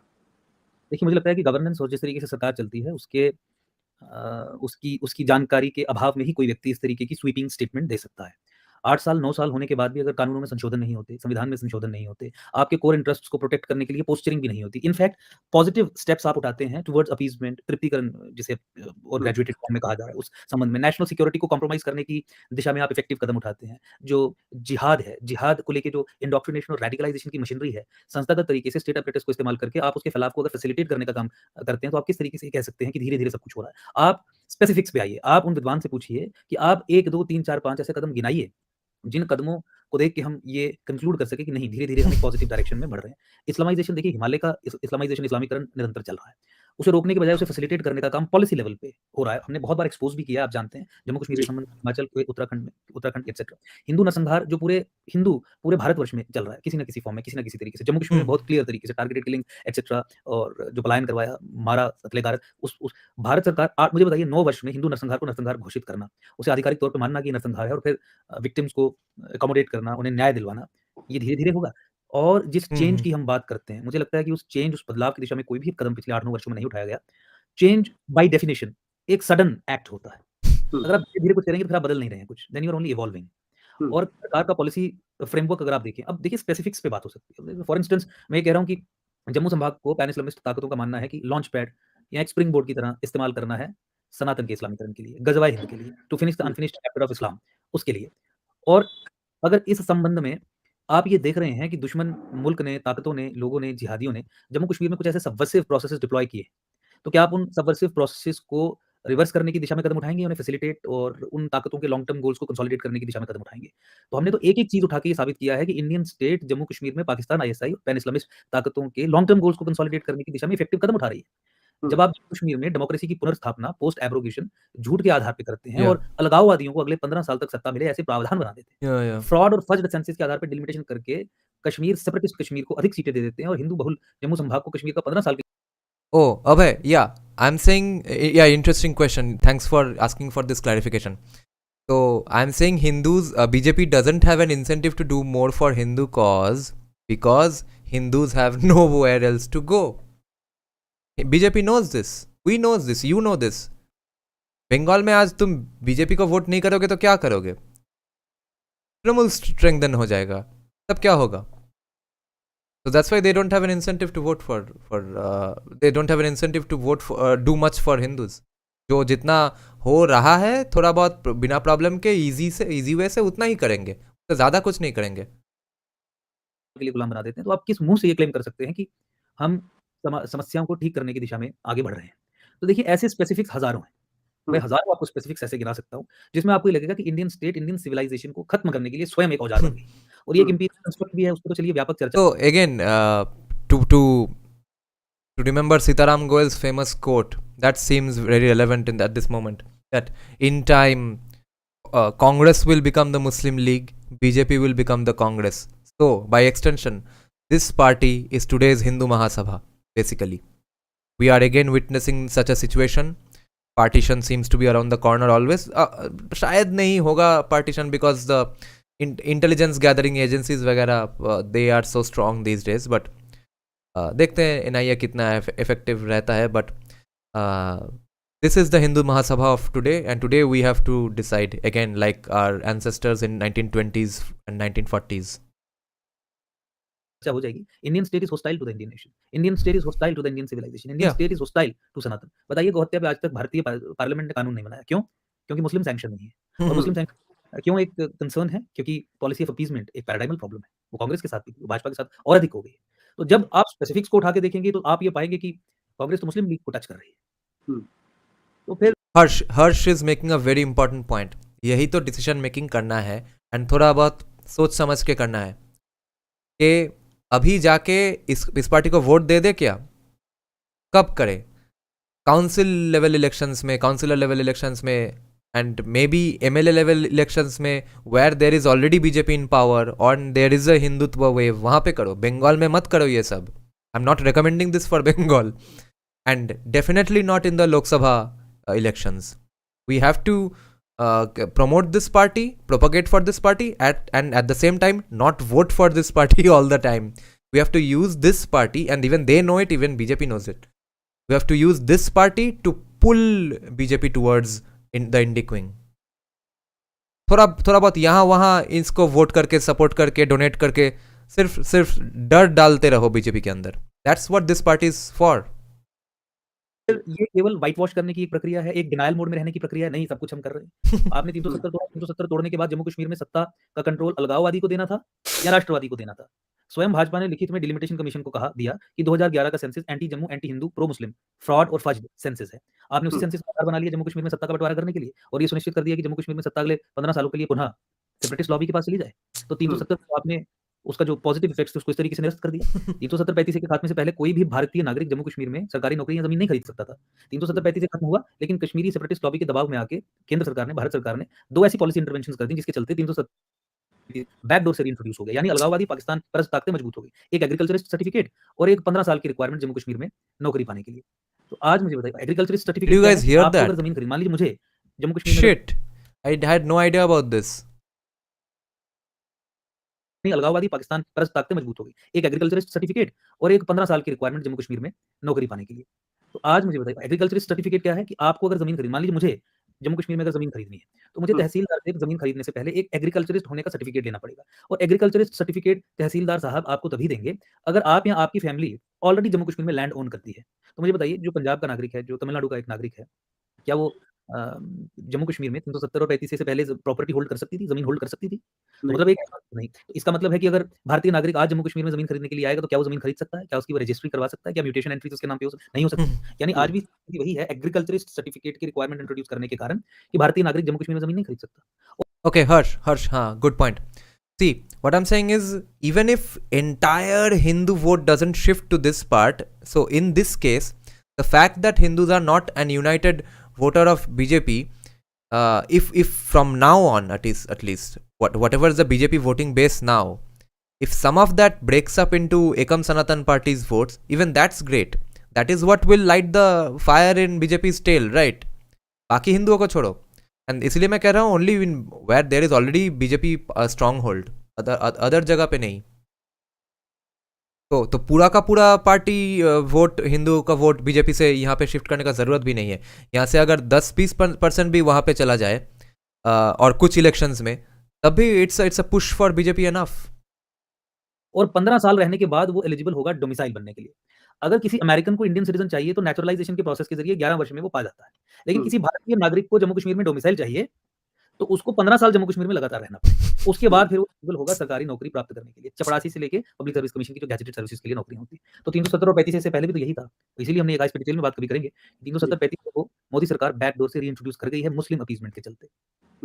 जी, तो देखिए अब इसमें बहुत व्यापक चर्चा हो सकती है। मेरे को लगता है कि ये एक प्रोपेगेंडिस्ट अप्रोच है, जहाँ पे ये केवल ये कहते हैं कि देखिए 70 साल की गंदगी 8 साल में 9 साल में खत्म नहीं हो सकती। जो चीज़ें आप खत्म कर सकते हैं, वो आप खत्म नहीं कर रहे। और जो दूसरी तरफ से जो चीज़ें नहीं होनी चाहिए, उसे आप चुटकी भर में कर देते हैं। कांग्रेस सजग की रिकमेंडेशंस को इंप्लीमेंट नहीं कर पाई। आप 2019 का मार्च तक का 2014 से मोदी सरकार के कार्यकाल का मिनिस्ट्री ऑफ माइनॉरिटी वो पीडीएफ में आपसे शेयर कर दूँगा, आप देख लीजिए।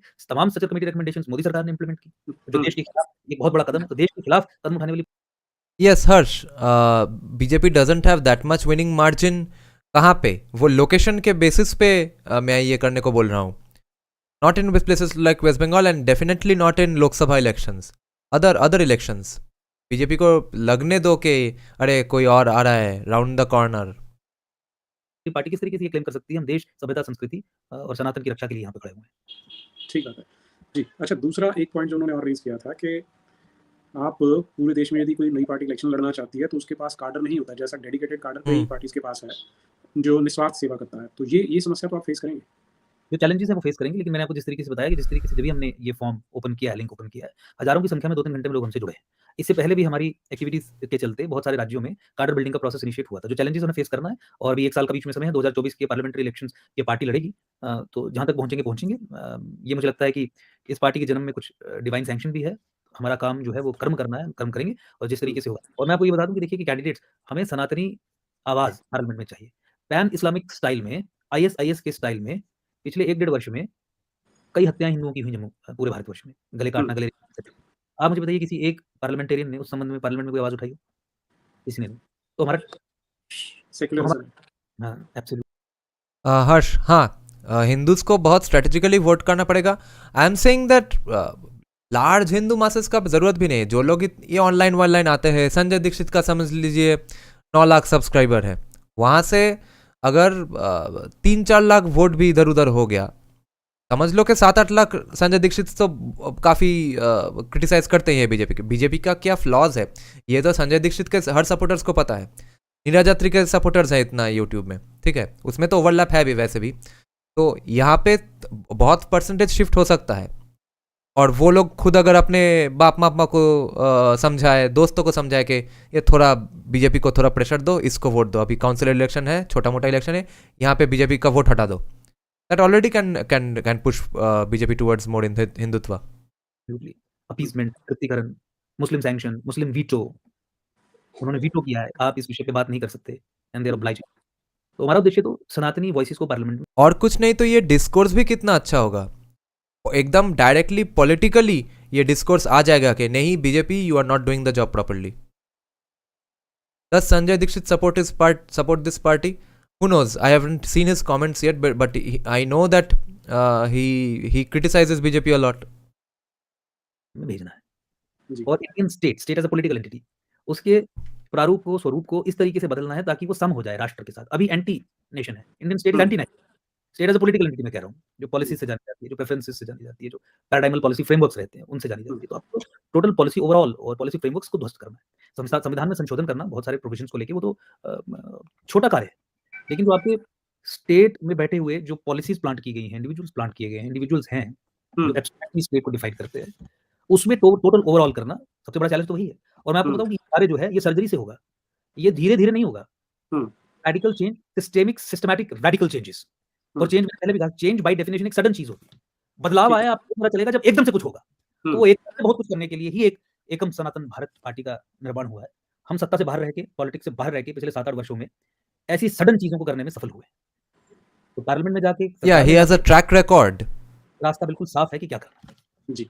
अच्छा, अब आपके ऊपर हर तरफ से हमले होने वाले हैं. एक हमला होगा कि ये तो कांग्रेस की बी टीम है जो बीजेपी के वोट काटने वाले, तो ये वोट कटवाने वाले.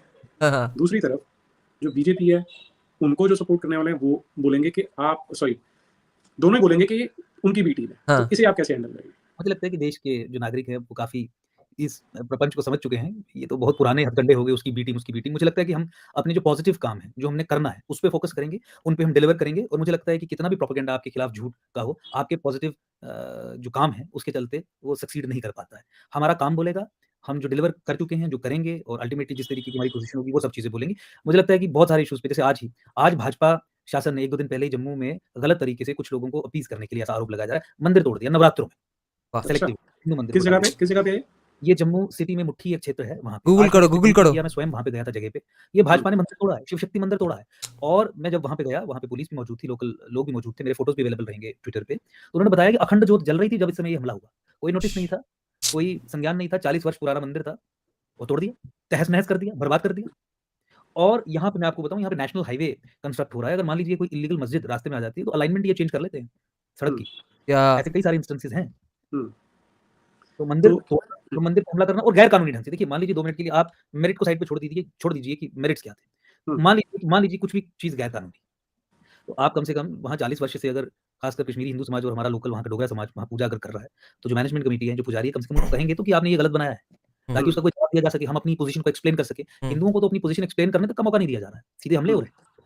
और ये कंसिस्टेंट है, ये अप्रोच जो है वो कंसिस्टेंट है। देखिए, टेम्पल टेकओवर सेलेक्टिव है, यानी हिंदुओं के रिलीजियस इंस्टीट्यूशन को सरकार जो अपने नियंत्रण में लेती है वो सेलेक्टिव है। क्योंकि आर्टिकल 25 और 26 को अगर आप पढ़ेंगे, तो आप ये पाएंगे कि सरकार के पास असीम ताकत है किसी भी कम्युनिटी के रिलीजियस इंस्टीट्यूशन को टेक ओवर करने की।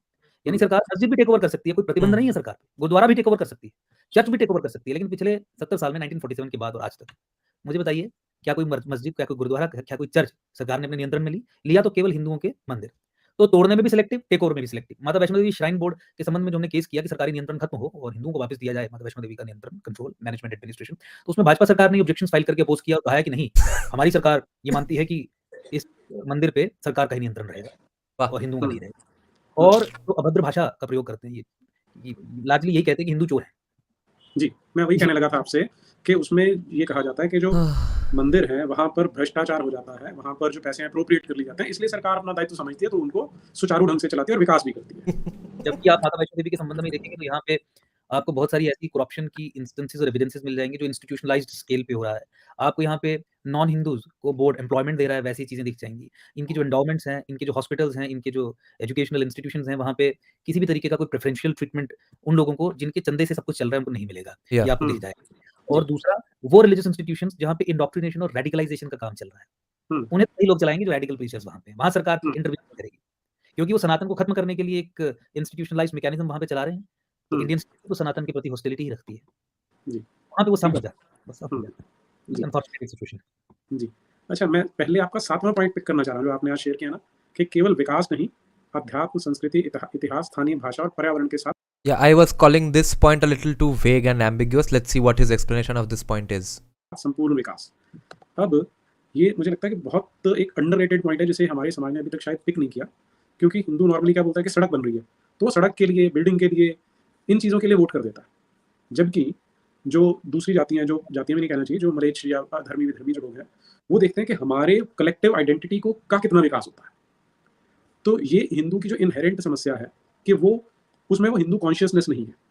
वो जो एक भाव होता है ना, जो स्वामी विवेकानंद ने बोला था कि एक Hindu. Hello, are you looking to increase your संसार के दूसरे कोने में बैठे हिंदू की समस्या को जब तक नहीं समझेगा तब तक वो सफर करेगा, और वो आज तक हो रहा है। तो ये आपने इसलिए पॉइंट उठाया, कोई और आपका परिप्रेक्ष्य है इसमें? 100% मूल सिद्धांत इसीलिए बना।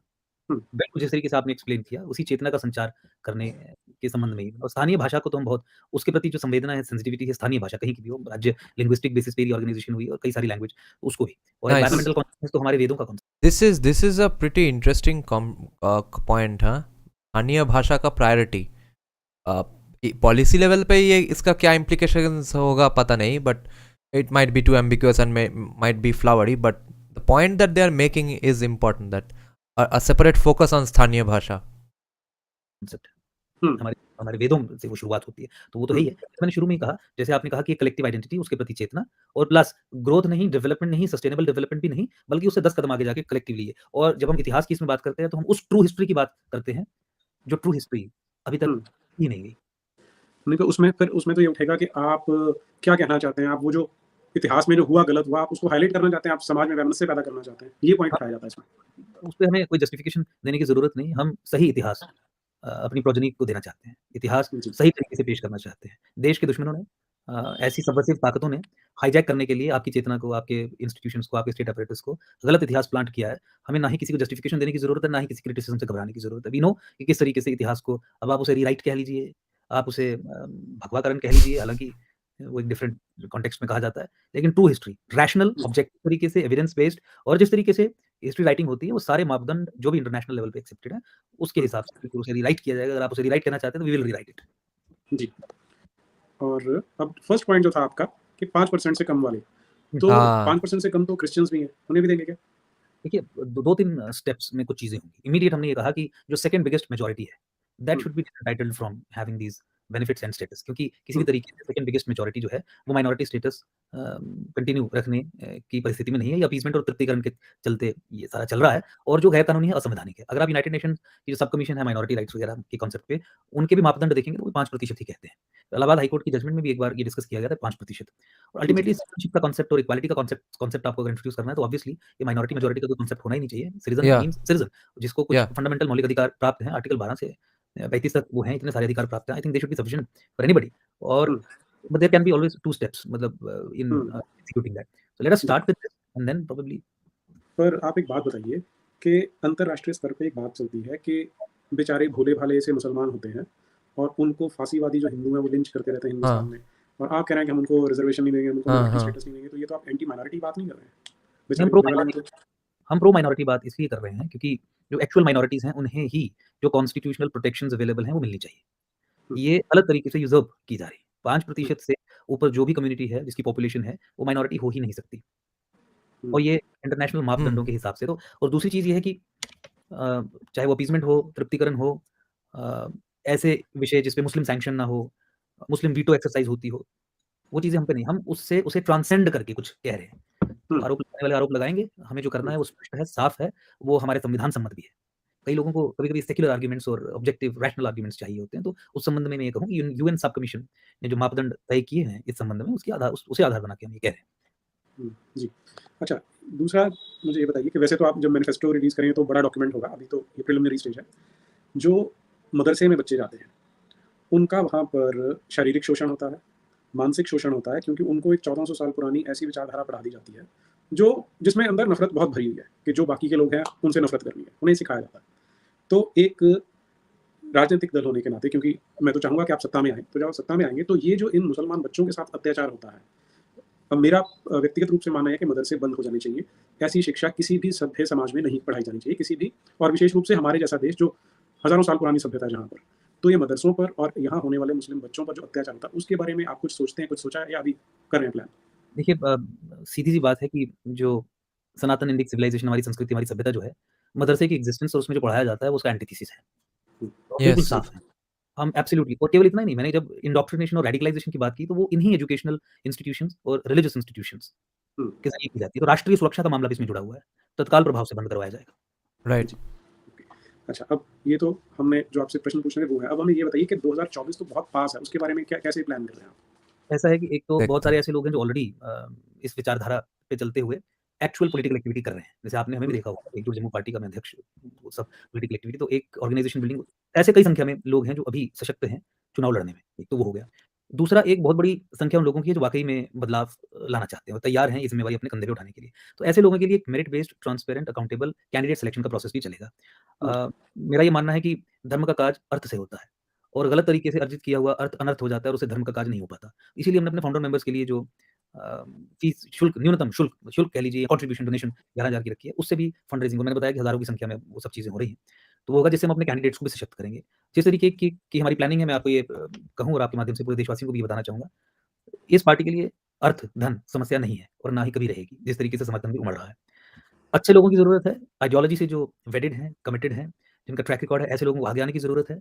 लोगों को ज़िम्मेवारी लेने की ज़रूरत है, जो कहें कि मैं इस पार्लियामेंट्री कंस्टिट्यूएंसी का प्रतिनिधित्व करूँगा, इन सप्त सिद्धांतों को आगे लेते हुए, सनातन के मूल सिद्धांतों को आगे लेते हुए। मुझे लगता है कि हमारे लिए वही सफिशिएंट है इस स्टेज पे, और आने वाले समय में देखिए किस तरीके से चीज़ें परिवर्तित होंगी। मुझे लगता है कि 2024 तक हमारी पार्टी, हमारा संगठन बहुत एक मजबूत स्थिति में होगा, क्योंकि पिछले कई दशकों से जो लोग समाज में सनातन हित का कार्य कर रहे हैं, वो इसका हिस्सा बन चुके हैं और बन रहे हैं। तो जी, इंस्टीट्यूशंस ने जॉइन किया है। बहुत सारे ऐसे दल, संगठन हमारे संपर्क में हैं, जो हज़ारों की संख्या में अपने काडर को हमारे साथ मर्ज करने के लिए तैयार हो गए। मैंने आपको बताया, आधे घंटे, 15 मिनट से अधिक समय नहीं है, मतलब इस संबंध में 15 मिनट में मुझे कॉल आती ही आती है, और ऐसे और भी जो हमारे साथ लोग जुड़े हैं, संदीप देव जी हो गए, बाकी जो लोग हो गए, they are also receiving calls. हुँ। और उस तरीके से तो मुझे लगता है कि और भी बड़े-बड़े इनोवेटिव मॉडल्स, ताकि किस तरीके से मैक्सिमम सीट्स पे चुनाव लड़ा जाए, उस पे विचार चल रहा है, उस पे बहुत successful Apu, was there's this that only one party I've heard of, Praja Vijay Party from Gujarat, one a retired encounter specialist cop has founded a further Indic wing party, further right wing of BJP. Such a party exists. That's about 2 years old, no, 1 year old. I think last year November December में खोला गया था वो party. तरीके से हम, मुझे लगता है कि आगे बढ़ेंगे, बहुत मजबूती से 2024 का चुनाव लड़ेंगे। जी। आज से 10-12 साल पहले जब अन्ना मूवमेंट चल रही थी, तो उस समय भी लोगों में ये था कि हमें कुछ नया चाहिए और उसका जो डिज़ास्टर उसमें से निकल के आया वो हम सबके सामने है। तो जब आप बात कर रहे हैं, तो लोगों के मन में वो भी चल रहा होगा। जो डिफ़रेंस मैंने एक नोटिस किया वो केवल ये है कि आपने कहा कि इस पार्टी को अर्थ की आवश्यकता नहीं होगी, वो अर्थ माँग रहे थे कि लाओ और लेके आओ और लेके आओ। तो वो एक डिफ़रेंस है। अनर्थ जी। होगा। जी हाँ, तो लेकिन ये एक अंडरकरेंट ज़रूर होगा कि यार नया आता है तो वो भी ऐसा ही हो जाता है। तो आपके बारे में भी हाँ. ऐसे प्रश्न चिन्ह उठेंगे? हाँ. उसमें देखिए एक ही मैं जवाब दे सकता हूँ कि पिछले कई वर्षों से अब पब्लिक लाइफ में रहने के कारण सफिशिएंट इन्फॉर्मेशन मेरे व्यक्तिगत तौर पे भी, अगर मैं कहूँ संबंध में, पब्लिक डोमेन में अवेलेबल है। रैशनल होके, ऑब्जेक्टिव होके आकलन करने की ज़रूरत है। मैं अपनी गारंटी किसी को कैसे दे सकता हूँ? मैं तो यही कहूँगा ना कि सब कुछ ठीक रहेगा, लेकिन यू हैव टू थिंक, आपको देखना है, और जिन विषयों पे हमने ऑलरेडी डिलीवर किया है, उन्हीं विषयों को हमने अपने मूल मंत्र रखा है, सब सिद्धांत हुँ, रखा है। और जिस प्रोसेस से निकल के आप बाहर आते हैं, तो मुझे लगता है कि आप असल में वही रहते हैं। तो हुँ, जो हम अपनी पार्टी का जो निर्माण किया है, इससे पहले इसमें हम पिसे हैं, इस प्रोसेस में, इन इश्यूज़ पे काम करते हुए तो we have been like shaped in that manner naturally. जो पहली मूवमेंट की आपने बात की, उसका स्कोप लिमिटेड था, एंटी करप्शन एक मूवमेंट थी। हुँ, हम्म. एंटी करप्शन मूवमेंट तो बहुत सीमित और लिमिटेड दायरे में रह के ही होगी। उसमें ऑब्वियसली सेक्युलरिज़्म का एक वो सारा रहेगा, अपीसमेंट का रहेगा, बाकी कुरीतियों पे कुछ आपको पता नहीं था। आज हुँ, हम यहाँ पे सनातन सभ्यता, इंडिक सिविलाइजेशन, सनातन वैल्यूज़, सनातन धर्म, उस संबंध में चर्चा कर रहे हैं, और केवल हुँ, चर्चा नहीं कर रहे हैं, इन विषयों को हमने सामने रखा, उन विषयों पे हमने डिलीवर करने का कार्य किया है। वो कानून, लेजिस्लेटिव जिहाद, जिसके ज़रिए हिमालय और सनातन का इस्लामीकरण किया जा रहा था, उस हुँ, कानून को 6 वर्ष की लड़ाई में ध्वस्त करवा दिया। जी, वो मुख्यमंत्री का आदेश, जिस आदेश के चलते ये कहा गया था कि कोई भी मुसलमान अगर हिंदू बहुल क्षेत्रों में सरकारी ज़मीन पे कब्जा करेगा, तो कोई डीएमएसएसपी उसके खिलाफ कार्रवाई नहीं करेगा। वो क्लासिफाइड सीक्रेट डॉक्यूमेंट, पब्लिक हुँ, डोमेन में लाके धज्जियाँ उठा के सिटिंग चीफ मिनिस्टर से लड़ाई लड़के स्वयं निष्क्रिय करवा दिया। तो जी, मेरा कहने का मतलब ऐसी कई सारी चीज़ें हैं यहाँ। जम्मू कश्मीर में गलत तरीके से जो मेजॉरिटी कम्युनिटी यानी मुस्लिम समुदाय को माइनॉरिटी स्टेटस और बेनिफिट्स उसके मिल रहे थे, उस संबंध में सुप्रीम कोर्ट में जून 2016 से लेके 12 मार्च 2018 के बीच कश्मीर में में संघर्ष मुस्लिम चला, माइनॉरिटी. उस चीज़ के अगेंस्ट जजमेंट करवा दी। अब भाजपा तृप्तिकरण और तुष्टिकरण के चलते सुप्रीम कोर्ट की जजमेंट को भी डस्टबिन में फेंक दी, और वाह. प्रधानमंत्री कार्यालय से जो माइनॉरिटी वेलफेयर के लिए 15 सूत्रीय कार्यक्रम चलता है, उसकी इम्प्लीमेंटेशन को भी उन इम्प्लीमेंटेशन गाइडलाइंस को भी डस्टबिन में फेंक के हुँ, तृप्तिकरण करने के चलते जो गैर मुसलमानों के लिए है, वो जम्मू कश्मीर में आज भी 12 मार्च 2018 से आज हम 28 मार्च 2023 में हैं, आज भी हुँ, मुसलमानों को हिंदुओं के लिए, सिखों के लिए, जैनों के लिए, बौद्धों के लिए जो है जम्मू कश्मीर में मुसलमानों को दिया जा रहा है। और ये जो धीरे-धीरे चेंज करने की बात है, जो आर्गुमेंट है, उसे बिल्कुल पंक्चर कर देती है ये परिस्थिति। ठीक बात। या सुप्रीम कोर्ट ने आदेश दिया 12 मार्च 2018 को, आपने हाँ, एफिडेविट कि वो फाइल किया धीरे-धीरे भी नहीं हो रहा है। EIL 489/2016 titled Ankush Sharma versus union of India and others. इसमें मुसलमानों का बंद करवाने के लिए हमने याचिका दी थी, गलत तरीके से जम्मू कश्मीर में ले रहे हैं। और उसकी नेशनल सिक्योरिटी डायमेंशन भी है। देखिए ह्यूमन राइट्स का जो चार्टर है यूनाइटेड नेशंस का, और यूनाइटेड नेशंस का जो चार्टर है ह्यूमन राइट्स का, उन ह्यूमन राइट्स की इंप्लीमेंटेशन के लिए जो यूएनएचआरसी जो व्हीकल क्रिएट किया गया है, ह्यूमन राइट्स अवेलेबल यूनिवर्सली हैं, सबको हैं, लेकिन वो जो व्हीकल उसकी इंप्लीमेंटेशन के लिए क्रिएट किया गया है, एजेंसी ह्यूमन राइट्स की इंप्लीमेंटेशन के लिए क्रिएट की गई है, वो केवल और केवल माइनॉरिटीज जो रहती हैं देशों में, उनके ह्यूमन राइट्स को इंप्लीमेंट करवाने का कार्य करती है अगेंस्ट द स्टेट। तो होता ये है कि जब जम्मू कश्मीर में मुसलमान को माइनॉरिटी स्टेटस हासिल रहता है गलत तरीके से, तो जो एंटी टेररिस्ट एक्टिविटीज होती हैं पुलिस की या आर्मी की, उनको इंडियन स्टेट का रिप्रेशन और वायलेशन ऑफ ह्यूमन राइट्स के रूप में पेश करके वो सुप्रा नेशनल एजेंसीज यूएनएचआरसी वगैरह के पास जाते हैं या और ये कहते हैं कि इंडियन स्टेट की एक्सेसेस हैं और वहाँ पे टेस्टिमनीज देते हैं, झूठी खबरें प्लांट करके ऐसे अखबारों में जिसको एडवर्टाइजमेंट के जरिए इंडियन स्टेट ही फंड कर रही होती है। Unreported one side actions of Indian army के एक्सेसेस, गलत फ्रॉड। और चूंकि उनके पास माइनॉरिटी स्टेटस है तो इसलिए ह्यूमन राइट्स वायलेशन उनकी रिकॉग्नाइज की जाती है और वो एक तरफा करके इंडिया के खिलाफ सैंक्शंस लगवाने का, या इंडिया जो रिपोर्ट आती है जिसको लेकर प्रधानमंत्री रोते फिरते हैं कि इंडिया को इतने नीचे रख दिया ह्यूमन राइट्स माइनॉरिटी के संबंध में, वायलेशंस के संबंध में, तो इसी के कारण he himself is responsible for all this, India की छवि खराब वो सब चीजों में। तो अलगाववाद जो मुसलमान जम्मू कश्मीर में चला रहा है, उस अलगाववाद को ह्यूमन राइट्स वायलेशन और ये ह्यूमन राइट और माइनॉरिटी स्टेटस के चलते उसको इंटरनेशनल सपोर्ट मिलती है। तो जम्मू में अगर अलगाववाद को इंटरनेशनल सपोर्ट मिलती है, यूएनएचआरसी, एमएनएसटी, तमाम ऑर्गेनाइजेशंस की, यहाँ अलगाववादियों के खिलाफ कार्रवाई होती है, ह्यूमन राइट्स वायलेशंस के तौर पे पेश करते हैं और वो रिकॉग्नाइज की जाती है क्योंकि इनके पास माइनॉरिटी स्टेटस है। तो इंडियन स्टेट ही तो अलगाववाद को इंटरनेशनल सपोर्ट जम्मू कश्मीर में दिलवा रही है। पाकिस्तान इसे डीपन नहीं कर रहा। भारत यही एक पॉलिसी फ्रेमवर्क है जो एंटी इंडिया है, राष्ट्र के खिलाफ है। ये एक instance Indian state hostile to the Indian nation in this way, because this is the policy pattern. जी, कुछ दर्शकों के प्रश्न आ रहे हैं, ले लूं मैं? बिल्कुल। बी दोनों माननीयों को जय श्री राम जी। अनुरोध है कि पार्टी की भाषा में उर्दू शब्दों का पूर्ण बहिष्कार हो। मेरे परिवार से आपको पूर्ण सहयोग रहेगा। बहुत धन्यवाद, बिल्कुल नोट कर लिया, बिल्कुल ऐसा होना चाहिए। एस शर्मा जी हैं, सराहनीय। आप सभी बंधुओं को साधुवाद। परम पिता परमेश्वर आपके प्रयासों को सफल करें। सनातन धर्म की सदैव विजय हो। बहुत बहुत धन्यवाद। मोहित जी हैं, काइंडली वोट फॉर बीजेपी बिस्मिल्लाह जिहाद पार्टी। अल्लाह का बंदा Khwaja Nabidul Modiyuddin, day and night working for दीन, stone pelters are my friends, no questions. ये तो वही मैंने आपको माइनॉरिटी के कॉन्टेक्स्ट में एक चीज बताई, जिस तरीके से अनंतनाग कंस्टिट्यूएंसी को 2020-21 में डिलिमिट किया है, परिसीमन किया है, तो पाकिस्तान के लॉन्ग टर्म गोल्स को कंसोलिडेट करने का काम करता है। इस्लामिस्ट कंसोलिडेशन वो करता है। डिटेल में मैंने कई सारे अपने इंटरव्यूज में इस विषय पे चर्चा की है, लेकिन अनंतनाग कंस्टिट्यूएंसी को जिस तरीके से रिकास्ट किया गया है और अलगाववादी कॉरिडोर क्रिएट किया गया है भारत सरकार के द्वारा, जो अलगाववाद विद इन कश्मीर को फिजिकली कनेक्ट करता है डीप डाउन इनटू पाकिस्तान, एक सेपरेटिस्ट लेजिस्लेटिव कॉरिडोर के रूप में, वो तो सनातन पे, हिंदू राष्ट्र पे एक युद्ध की उद्घोषणा है। उस संबंध में भी बात करेंगे, but this has been done in 2021 by the Modi government, by the BJP. तो पाकिस्तान के लॉन्ग गोल्स को कंसोलिडेट करना, जो और पॉलिटिकल पार्टीज ने भी नहीं किया, उससे भी 10 कदम आगे जाके they are delivering, and that is how we are in danger. और फिर ये कहते हैं कि 70 साल की जो खामियां हैं वो 8 साल में 9 साल में पूरी नहीं होती, धीरे-धीरे हो रहा है। आप धीरे-धीरे सनातन को खत्म करने की दिशा में आगे बढ़ रहे हैं। आप इनके कदमों का आकलन अगर करेंगे, सचर कमेटी रिकमेंडेशंस देख लीजिए, अनंतनाग कंस्टिट्यूएंसी की रिकास्टिंग देख लीजिए, delimitation fraud and first census के आधार पर देख लीजिए, पोस्ट एब्रोगेशन 370-35 को बैकडोर से रीइंट्रोड्यूस करना, उस संबंध में देख लीजिए, minority rights illegally majority community को देते रहना despite supreme court judgement, Yes, that's the most obvious one. विरोध के लिए एक-एक करके देखिए, यू विल फाइंड कि दे आर वेरी डेंजरस, बहुत डेंजरस है। जी, ठीक बात है। तो और ये सारी चीजें ऐसी हैं जो आम लोगों को रोजमर्रा में पता भी नहीं चलती है। नहीं, कत्ल है। पीएन है, include gurukul Veda classes and salary for teachers. ये मैनिफेस्टो के लिए पॉइंट नोट कर लिया, we will take a screenshot, उसमें कर देंगे। और वैसे भी जो आर्टिकल 30 में अमेंडमेंट की हमने बात की है, तो हिंदुओं के लिए भी जो अभी तक प्रतिबंधित है कि अपने स्वायत्त ऑटोनमस एजुकेशनल इंस्टीट्यूशंस में खोल सकते हैं, वो उसमें अमेंडमेंट करके वो खत्म किया जाएगा। Hindus will also be enabled to do that और ऑटोनमसली अपनी एजुकेशन, तो उसमें वेदा का भी हो जाएगा, सैलरीज का, वेदों का, गुरुकुल का सैलरीज का भी। और सैलरी खासकर मंदिरों का कंट्रोल हटाने के बाद जो सैलरीज हैं, या जो मंदिरों में, मठों में पुजारी हमारे जितने भी हमारे रिचुअल्स को चलाने वाले सारे लोग हैं, उनके लिए फिक्स सैलरीज होना तो बहुत इंपॉर्टेंट है। वही तो संस्कृत नेशनल लैंग्वेज बनाने का कोई किसी को प्रश्न करना चाहिए था यहाँ पे। सनातन को बचा के रखे हुए। जी। पैन ब्रेड, all the best, this is need of the are for checks. ठीक बात है। आइडियल सिचुएशन तो ये होगी कि जैसे वो क्या करते हैं, सारे अपीसमेंट के लिए लड़ते हैं, कोई एक तृप्तिकरण कर रहा है, कोई तुष्टिकरण कर रहा है, तो आइडियली होना तो ये चाहिए था कि सनातन के हितों के लिए लोग आपस में लड़ रहे होते। एब्सोल्युटली। राजीव कुंडीर जी हैं, politics is all about compromises, what if this party goes like Shiv Sena, ये बताइए। इसके लिए तो मैंने पहले भी बताया कि रैशनली ऑब्जेक्टिवली जो इन्फॉर्मेशन हमारे बारे में अवेलेबल है, जो हमारे डिलीवरी का ट्रैक रिकॉर्ड है इन विषयों पे, आइडियोलॉजिकल विषयों पे, उसका आकलन करना, आपको विश्वास करना है। विश्वास पे दुनिया कायम है। अंकुर जी, और मुझे पता क्या लगता है कि हमें जो आपने वो रोशनी एक्ट वाला किया था, जो आपकी वो इंटरवेंशन जो रही है, उसके बारे में हमारी इंटरेक्शन होनी चाहिए ताकि लोगों को वो स्पष्ट पता चले। हाँ हाँ अदरवाइज वो ऐसे प्रश्न रेज करेंगे ही करेंगे। राइट बिल्कुल निशिकांत रेड्डी जी हैं, is a political party answer to Hindu problems? Why do you think ESB will not deviate like BJP to stay in power? Same question है, थोड़ा सा अलग क्वेश्चन जी। कॉन्स्टिट्यूशनल डेमोक्रेसीज में unless you have the control of the state apparatus, तो आप बहुत सारी चीजें नहीं कर पाएंगे। अब आर्टिकल 30 में संशोधन की मान लीजिए बात है, तो वो तो पार्लियामेंट के अंदर से ही होगा ना, and that requires 2/3 majority, otherwise तो नहीं होगा। माइनॉरिटी का फ्रेमवर्क अगर आपको रैशनलाइज करना है या खत्म करना है अल्टीमेटली, हाँ तो वो तो संविधान में संशोधन करके ही होगा ना, ऐसे नहीं होगा। वक्फ एक्ट को आपको रिपील करना है, तो रिपील एक्ट आप कहाँ पेश करेंगे? सड़क पे तो पेश नहीं करेंगे ना।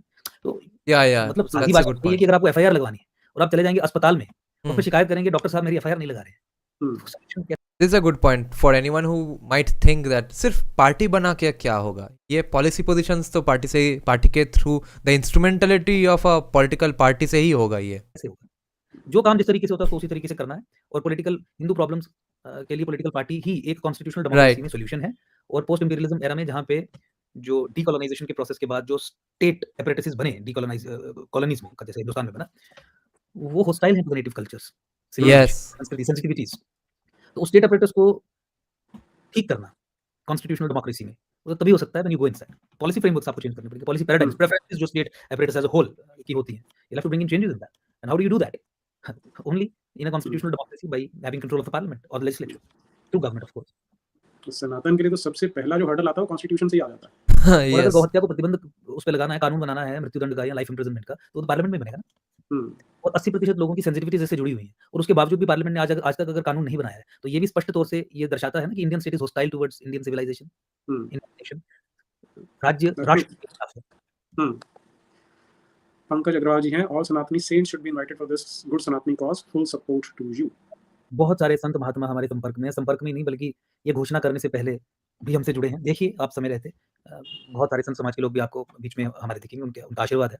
और मैं तो आपसे भी निवेदन करूंगा कि लिंक जो नीरज जी ने शेयर किया है, पिन किया है, उस पर क्लिक करके मेंबर भी बनिए, ज्वाइन करिए, मिलकर इस लड़ाई को लड़ने की आवश्यकता है, जरूरत है। हाँ, क्योंकि इस समय जो एग्जिस्टेंशियल क्राइसिस है, तो ये सिर्फ सिविलाइजेशनल नहीं, अब तो एग्जिस्टेंशियल क्राइसिस है। और ऐसी सिचुएशन में every right thinking person should be aligned with a political action which is required, जिसके बिना कोई गति होने वाली नहीं है। अंकुर जी उसी की बार बार बात कर रहे हैं कि बाहर से पटिशनें डालते रहोगे, वो बाबू उठा के डस्टबिन में फेंक देगा या पॉलिटिशियन फेंक देगा, that is not going to serve the purpose. और जो विरोधी हैं वो साम दाम दंड भेद सबसे काम कर रहे हैं, तो जब तक आप टेबल के उस तरफ नहीं बैठे हुए तब तक आप केवल गिड़गिड़ा सकते हैं। एब्सोल्युटली। एक्स मुस्लिम भारत, जिहादी ताकतों को खत्म करने के लिए एक बड़ा कदम है, जय हिंद। डेमोग्राफिक इन्वेजन के खिलाफ जम्मू कश्मीर में जो हमने जंग छेड़ी थी, जहाँ कानून ध्वस्त करवाए, नैरेटिव बिल्ड किया, लोगों को जागरूक किया, रोहिंग्यास और बांग्लादेशीज की सेटलमेंट्स के खिलाफ आवाज उठाई और एक्सपोज किया बहुत बढ़िया तरीके से ओवर पीरियड ऑफ टाइम, तो जिहादी ताकतों को बहुत हद तक हमने पैरालाइज किया है सत्ता से बाहर रह के भी। तो मुझे लगता है कि उसी की extension, we have been shaped like that. तो अब पॉलिटिकल पार्टी के जरिए उसी चीज को एक बड़े स्केल पे करने की दिशा में बढ़ रहे हैं। I totally agree with. और इनके मुझे इससे ध्यान आया, एक्स मुस्लिम्स के बारे में भी आपको कुछ करना पड़ेगा, क्योंकि ये बहुत बड़ा फ्रैक्शन है अपनी पॉपुलेशन का जो इस दिशा में बढ़ रहा है। लेकिन अनफॉर्चुनेटली वो भी परेशान है, क्योंकि स्टेट जो है, जो पूरा अपरेटस है, वो उनको सपोर्ट नहीं करता, बल्कि जिनसे वो लड़ना चाहते हैं उनकी फेवर में जाता है। एब्सोल्युटली, ये समस्या बिल्कुल है, इस पे बिल्कुल विचार करने की जरूरत है और विचार किया जाएगा। नरेंद्र सिंह, अंकुर जी साउथ इंडिया से कैसा रिस्पॉन्स आ रहा है? साउथ इंडिया से कई ऐसे संगठन हैं जो पूरे तरीके से एकम सनातन भारत पार्टी में मर्ज होना चाहते हैं। हैदराबाद हो, कर्नाटका हो, तमिलनाडु हो, केरला हो, सब जगह से बड़े-बड़े संगठनों के, संत समाज के लोगों के फ़ोन्स लगातार आ रहे हैं और ऑनलाइन फॉर्म्स में भी साउथ इंडिया से भरपूर सपोर्ट है। Hanwant Singh Rajpurohit, I believe constitutional monarchy, restoring Indian kingdoms and sending their representatives in Rajya Sabha will solve most of the problems. चलिए इनकी सजेशन है। नया, एकदम नया परिप्रेक्ष्य है ये तो। बिल्कुल, कॉन्स्टिट्यूशनल मोनार्की। Next please. या ये तो गलत क्वेश्चन पूछ लिया उन्होंने। हाँ जी, नेक्स्ट प्लीज। अच्छा हो गया, ठीक है जी, यही है प्रश्न हमारे। अंकुर जी कुछ मिस हो गया तो आप शेयर करना चाहें अगर? देखिए, मैं तो इतना ही निवेदन करूंगा कि आप भी और सब लोग और जो भी हमें देख रहे हैं, सुन रहे हैं, वो भारी संख्या में एकम सनातन भारत पार्टी का हिस्सा बने, ज्वाइन करें, मजबूत करें अपने राज्य में, अपने कंस्टिट्यूएंसी में। समय कम है, लेकिन जैसा कि नीरज जी ने भी बताया कि ये सिविलाइजेशनल इशू नहीं बल्कि सर्वाइवल और एग्जिस्टेंशियल इशू बन चुका है। और जो हमारे सप्त सिद्धांत हैं वो एब्सोल्युटली साफ कर देते हैं, क्लियर कर देते हैं, एक मार्ग प्रशस्त कर देते हैं, बता देते हैं कि सनातनियों के, हिंदू के ये विषय हैं जो आज तक किसी पॉलिटिकल पार्टी ने उठाने की बात तो छोड़िए, बात करने की भी हिम्मत नहीं की। मुझे लगता है कि नहीं, एक मिनट, जो बात करने की कोशिश करते हैं उन्हें दबा देते हैं, उल्टा हो रहा है तो। उल्टा हो दबा देते हैं। Yeah. देखिए उस तरीके से मजबूत करें। मुझे लगता है कि एक ट्रांसफॉर्मेशनल पॉलिटिक्स एकम सनातन भारत पार्टी रिप्रेजेंट करती है, लेकिन जब तक कि राष्ट्र के लोगों का साथ पूरे तरीके से तन मन और धन से नहीं होगा, तब तक सक्सीड कर पाना आसान नहीं होगा। तो मैं तो ये कहूँगा कि भारी संख्या में ज्वाइन करिए, लिंक अवेलेबल है, इसे एक मूवमेंट, पूरे राष्ट्रव्यापी मूवमेंट जो है वो बनाइए। बहुत-बहुत धन्यवाद, आपने मुझे निमंत्रण दिया, अपनी बात रखने का मौका दिया, उसके लिए मैं आपका बहुत-बहुत धन्यवाद करता हूँ। जी, मेरी ओर से, दर्शकों की ओर से बहुत धन्यवाद भी और ढेरों शुभकामनाएँ कि आप सफल हों। और मैं जब कुछ काम कर रहा था तो मुझे बताया गया था कि हिंदुओं के लिए कभी काम नहीं करना चाहिए, मक्कार होते हैं, किसी का साथ नहीं देते, सपोर्ट नहीं करते। लेकिन मेरा अनुभव है कि समाज सपोर्ट करता है यदि आप अपनी इंटेग्रिटी दिखाते हैं, आप अपनी सीरियसनेस दिखाते हैं। तो मुझे लगता है आपके साथ भी वही होगा, आपको लोग खूब प्यार देंगे, बहुत सारा सपोर्ट मिलेगा। और इसी आशा के साथ अगली बार फिर मिलेंगे, क्योंकि आपसे बहुत सारी चीज़ें अभी दर्शकों के साथ शेयर करनी है। तो लेकिन इसी आशा। Okay guys, thanks a lot for joining. Huge live stream today. बहुत important चीज़ें डिस्कस हुआ. अच्छा, Shravya is saying had heard one of the ex-Muslim was accused of asking for indecent pics from a female. Oh, fuck.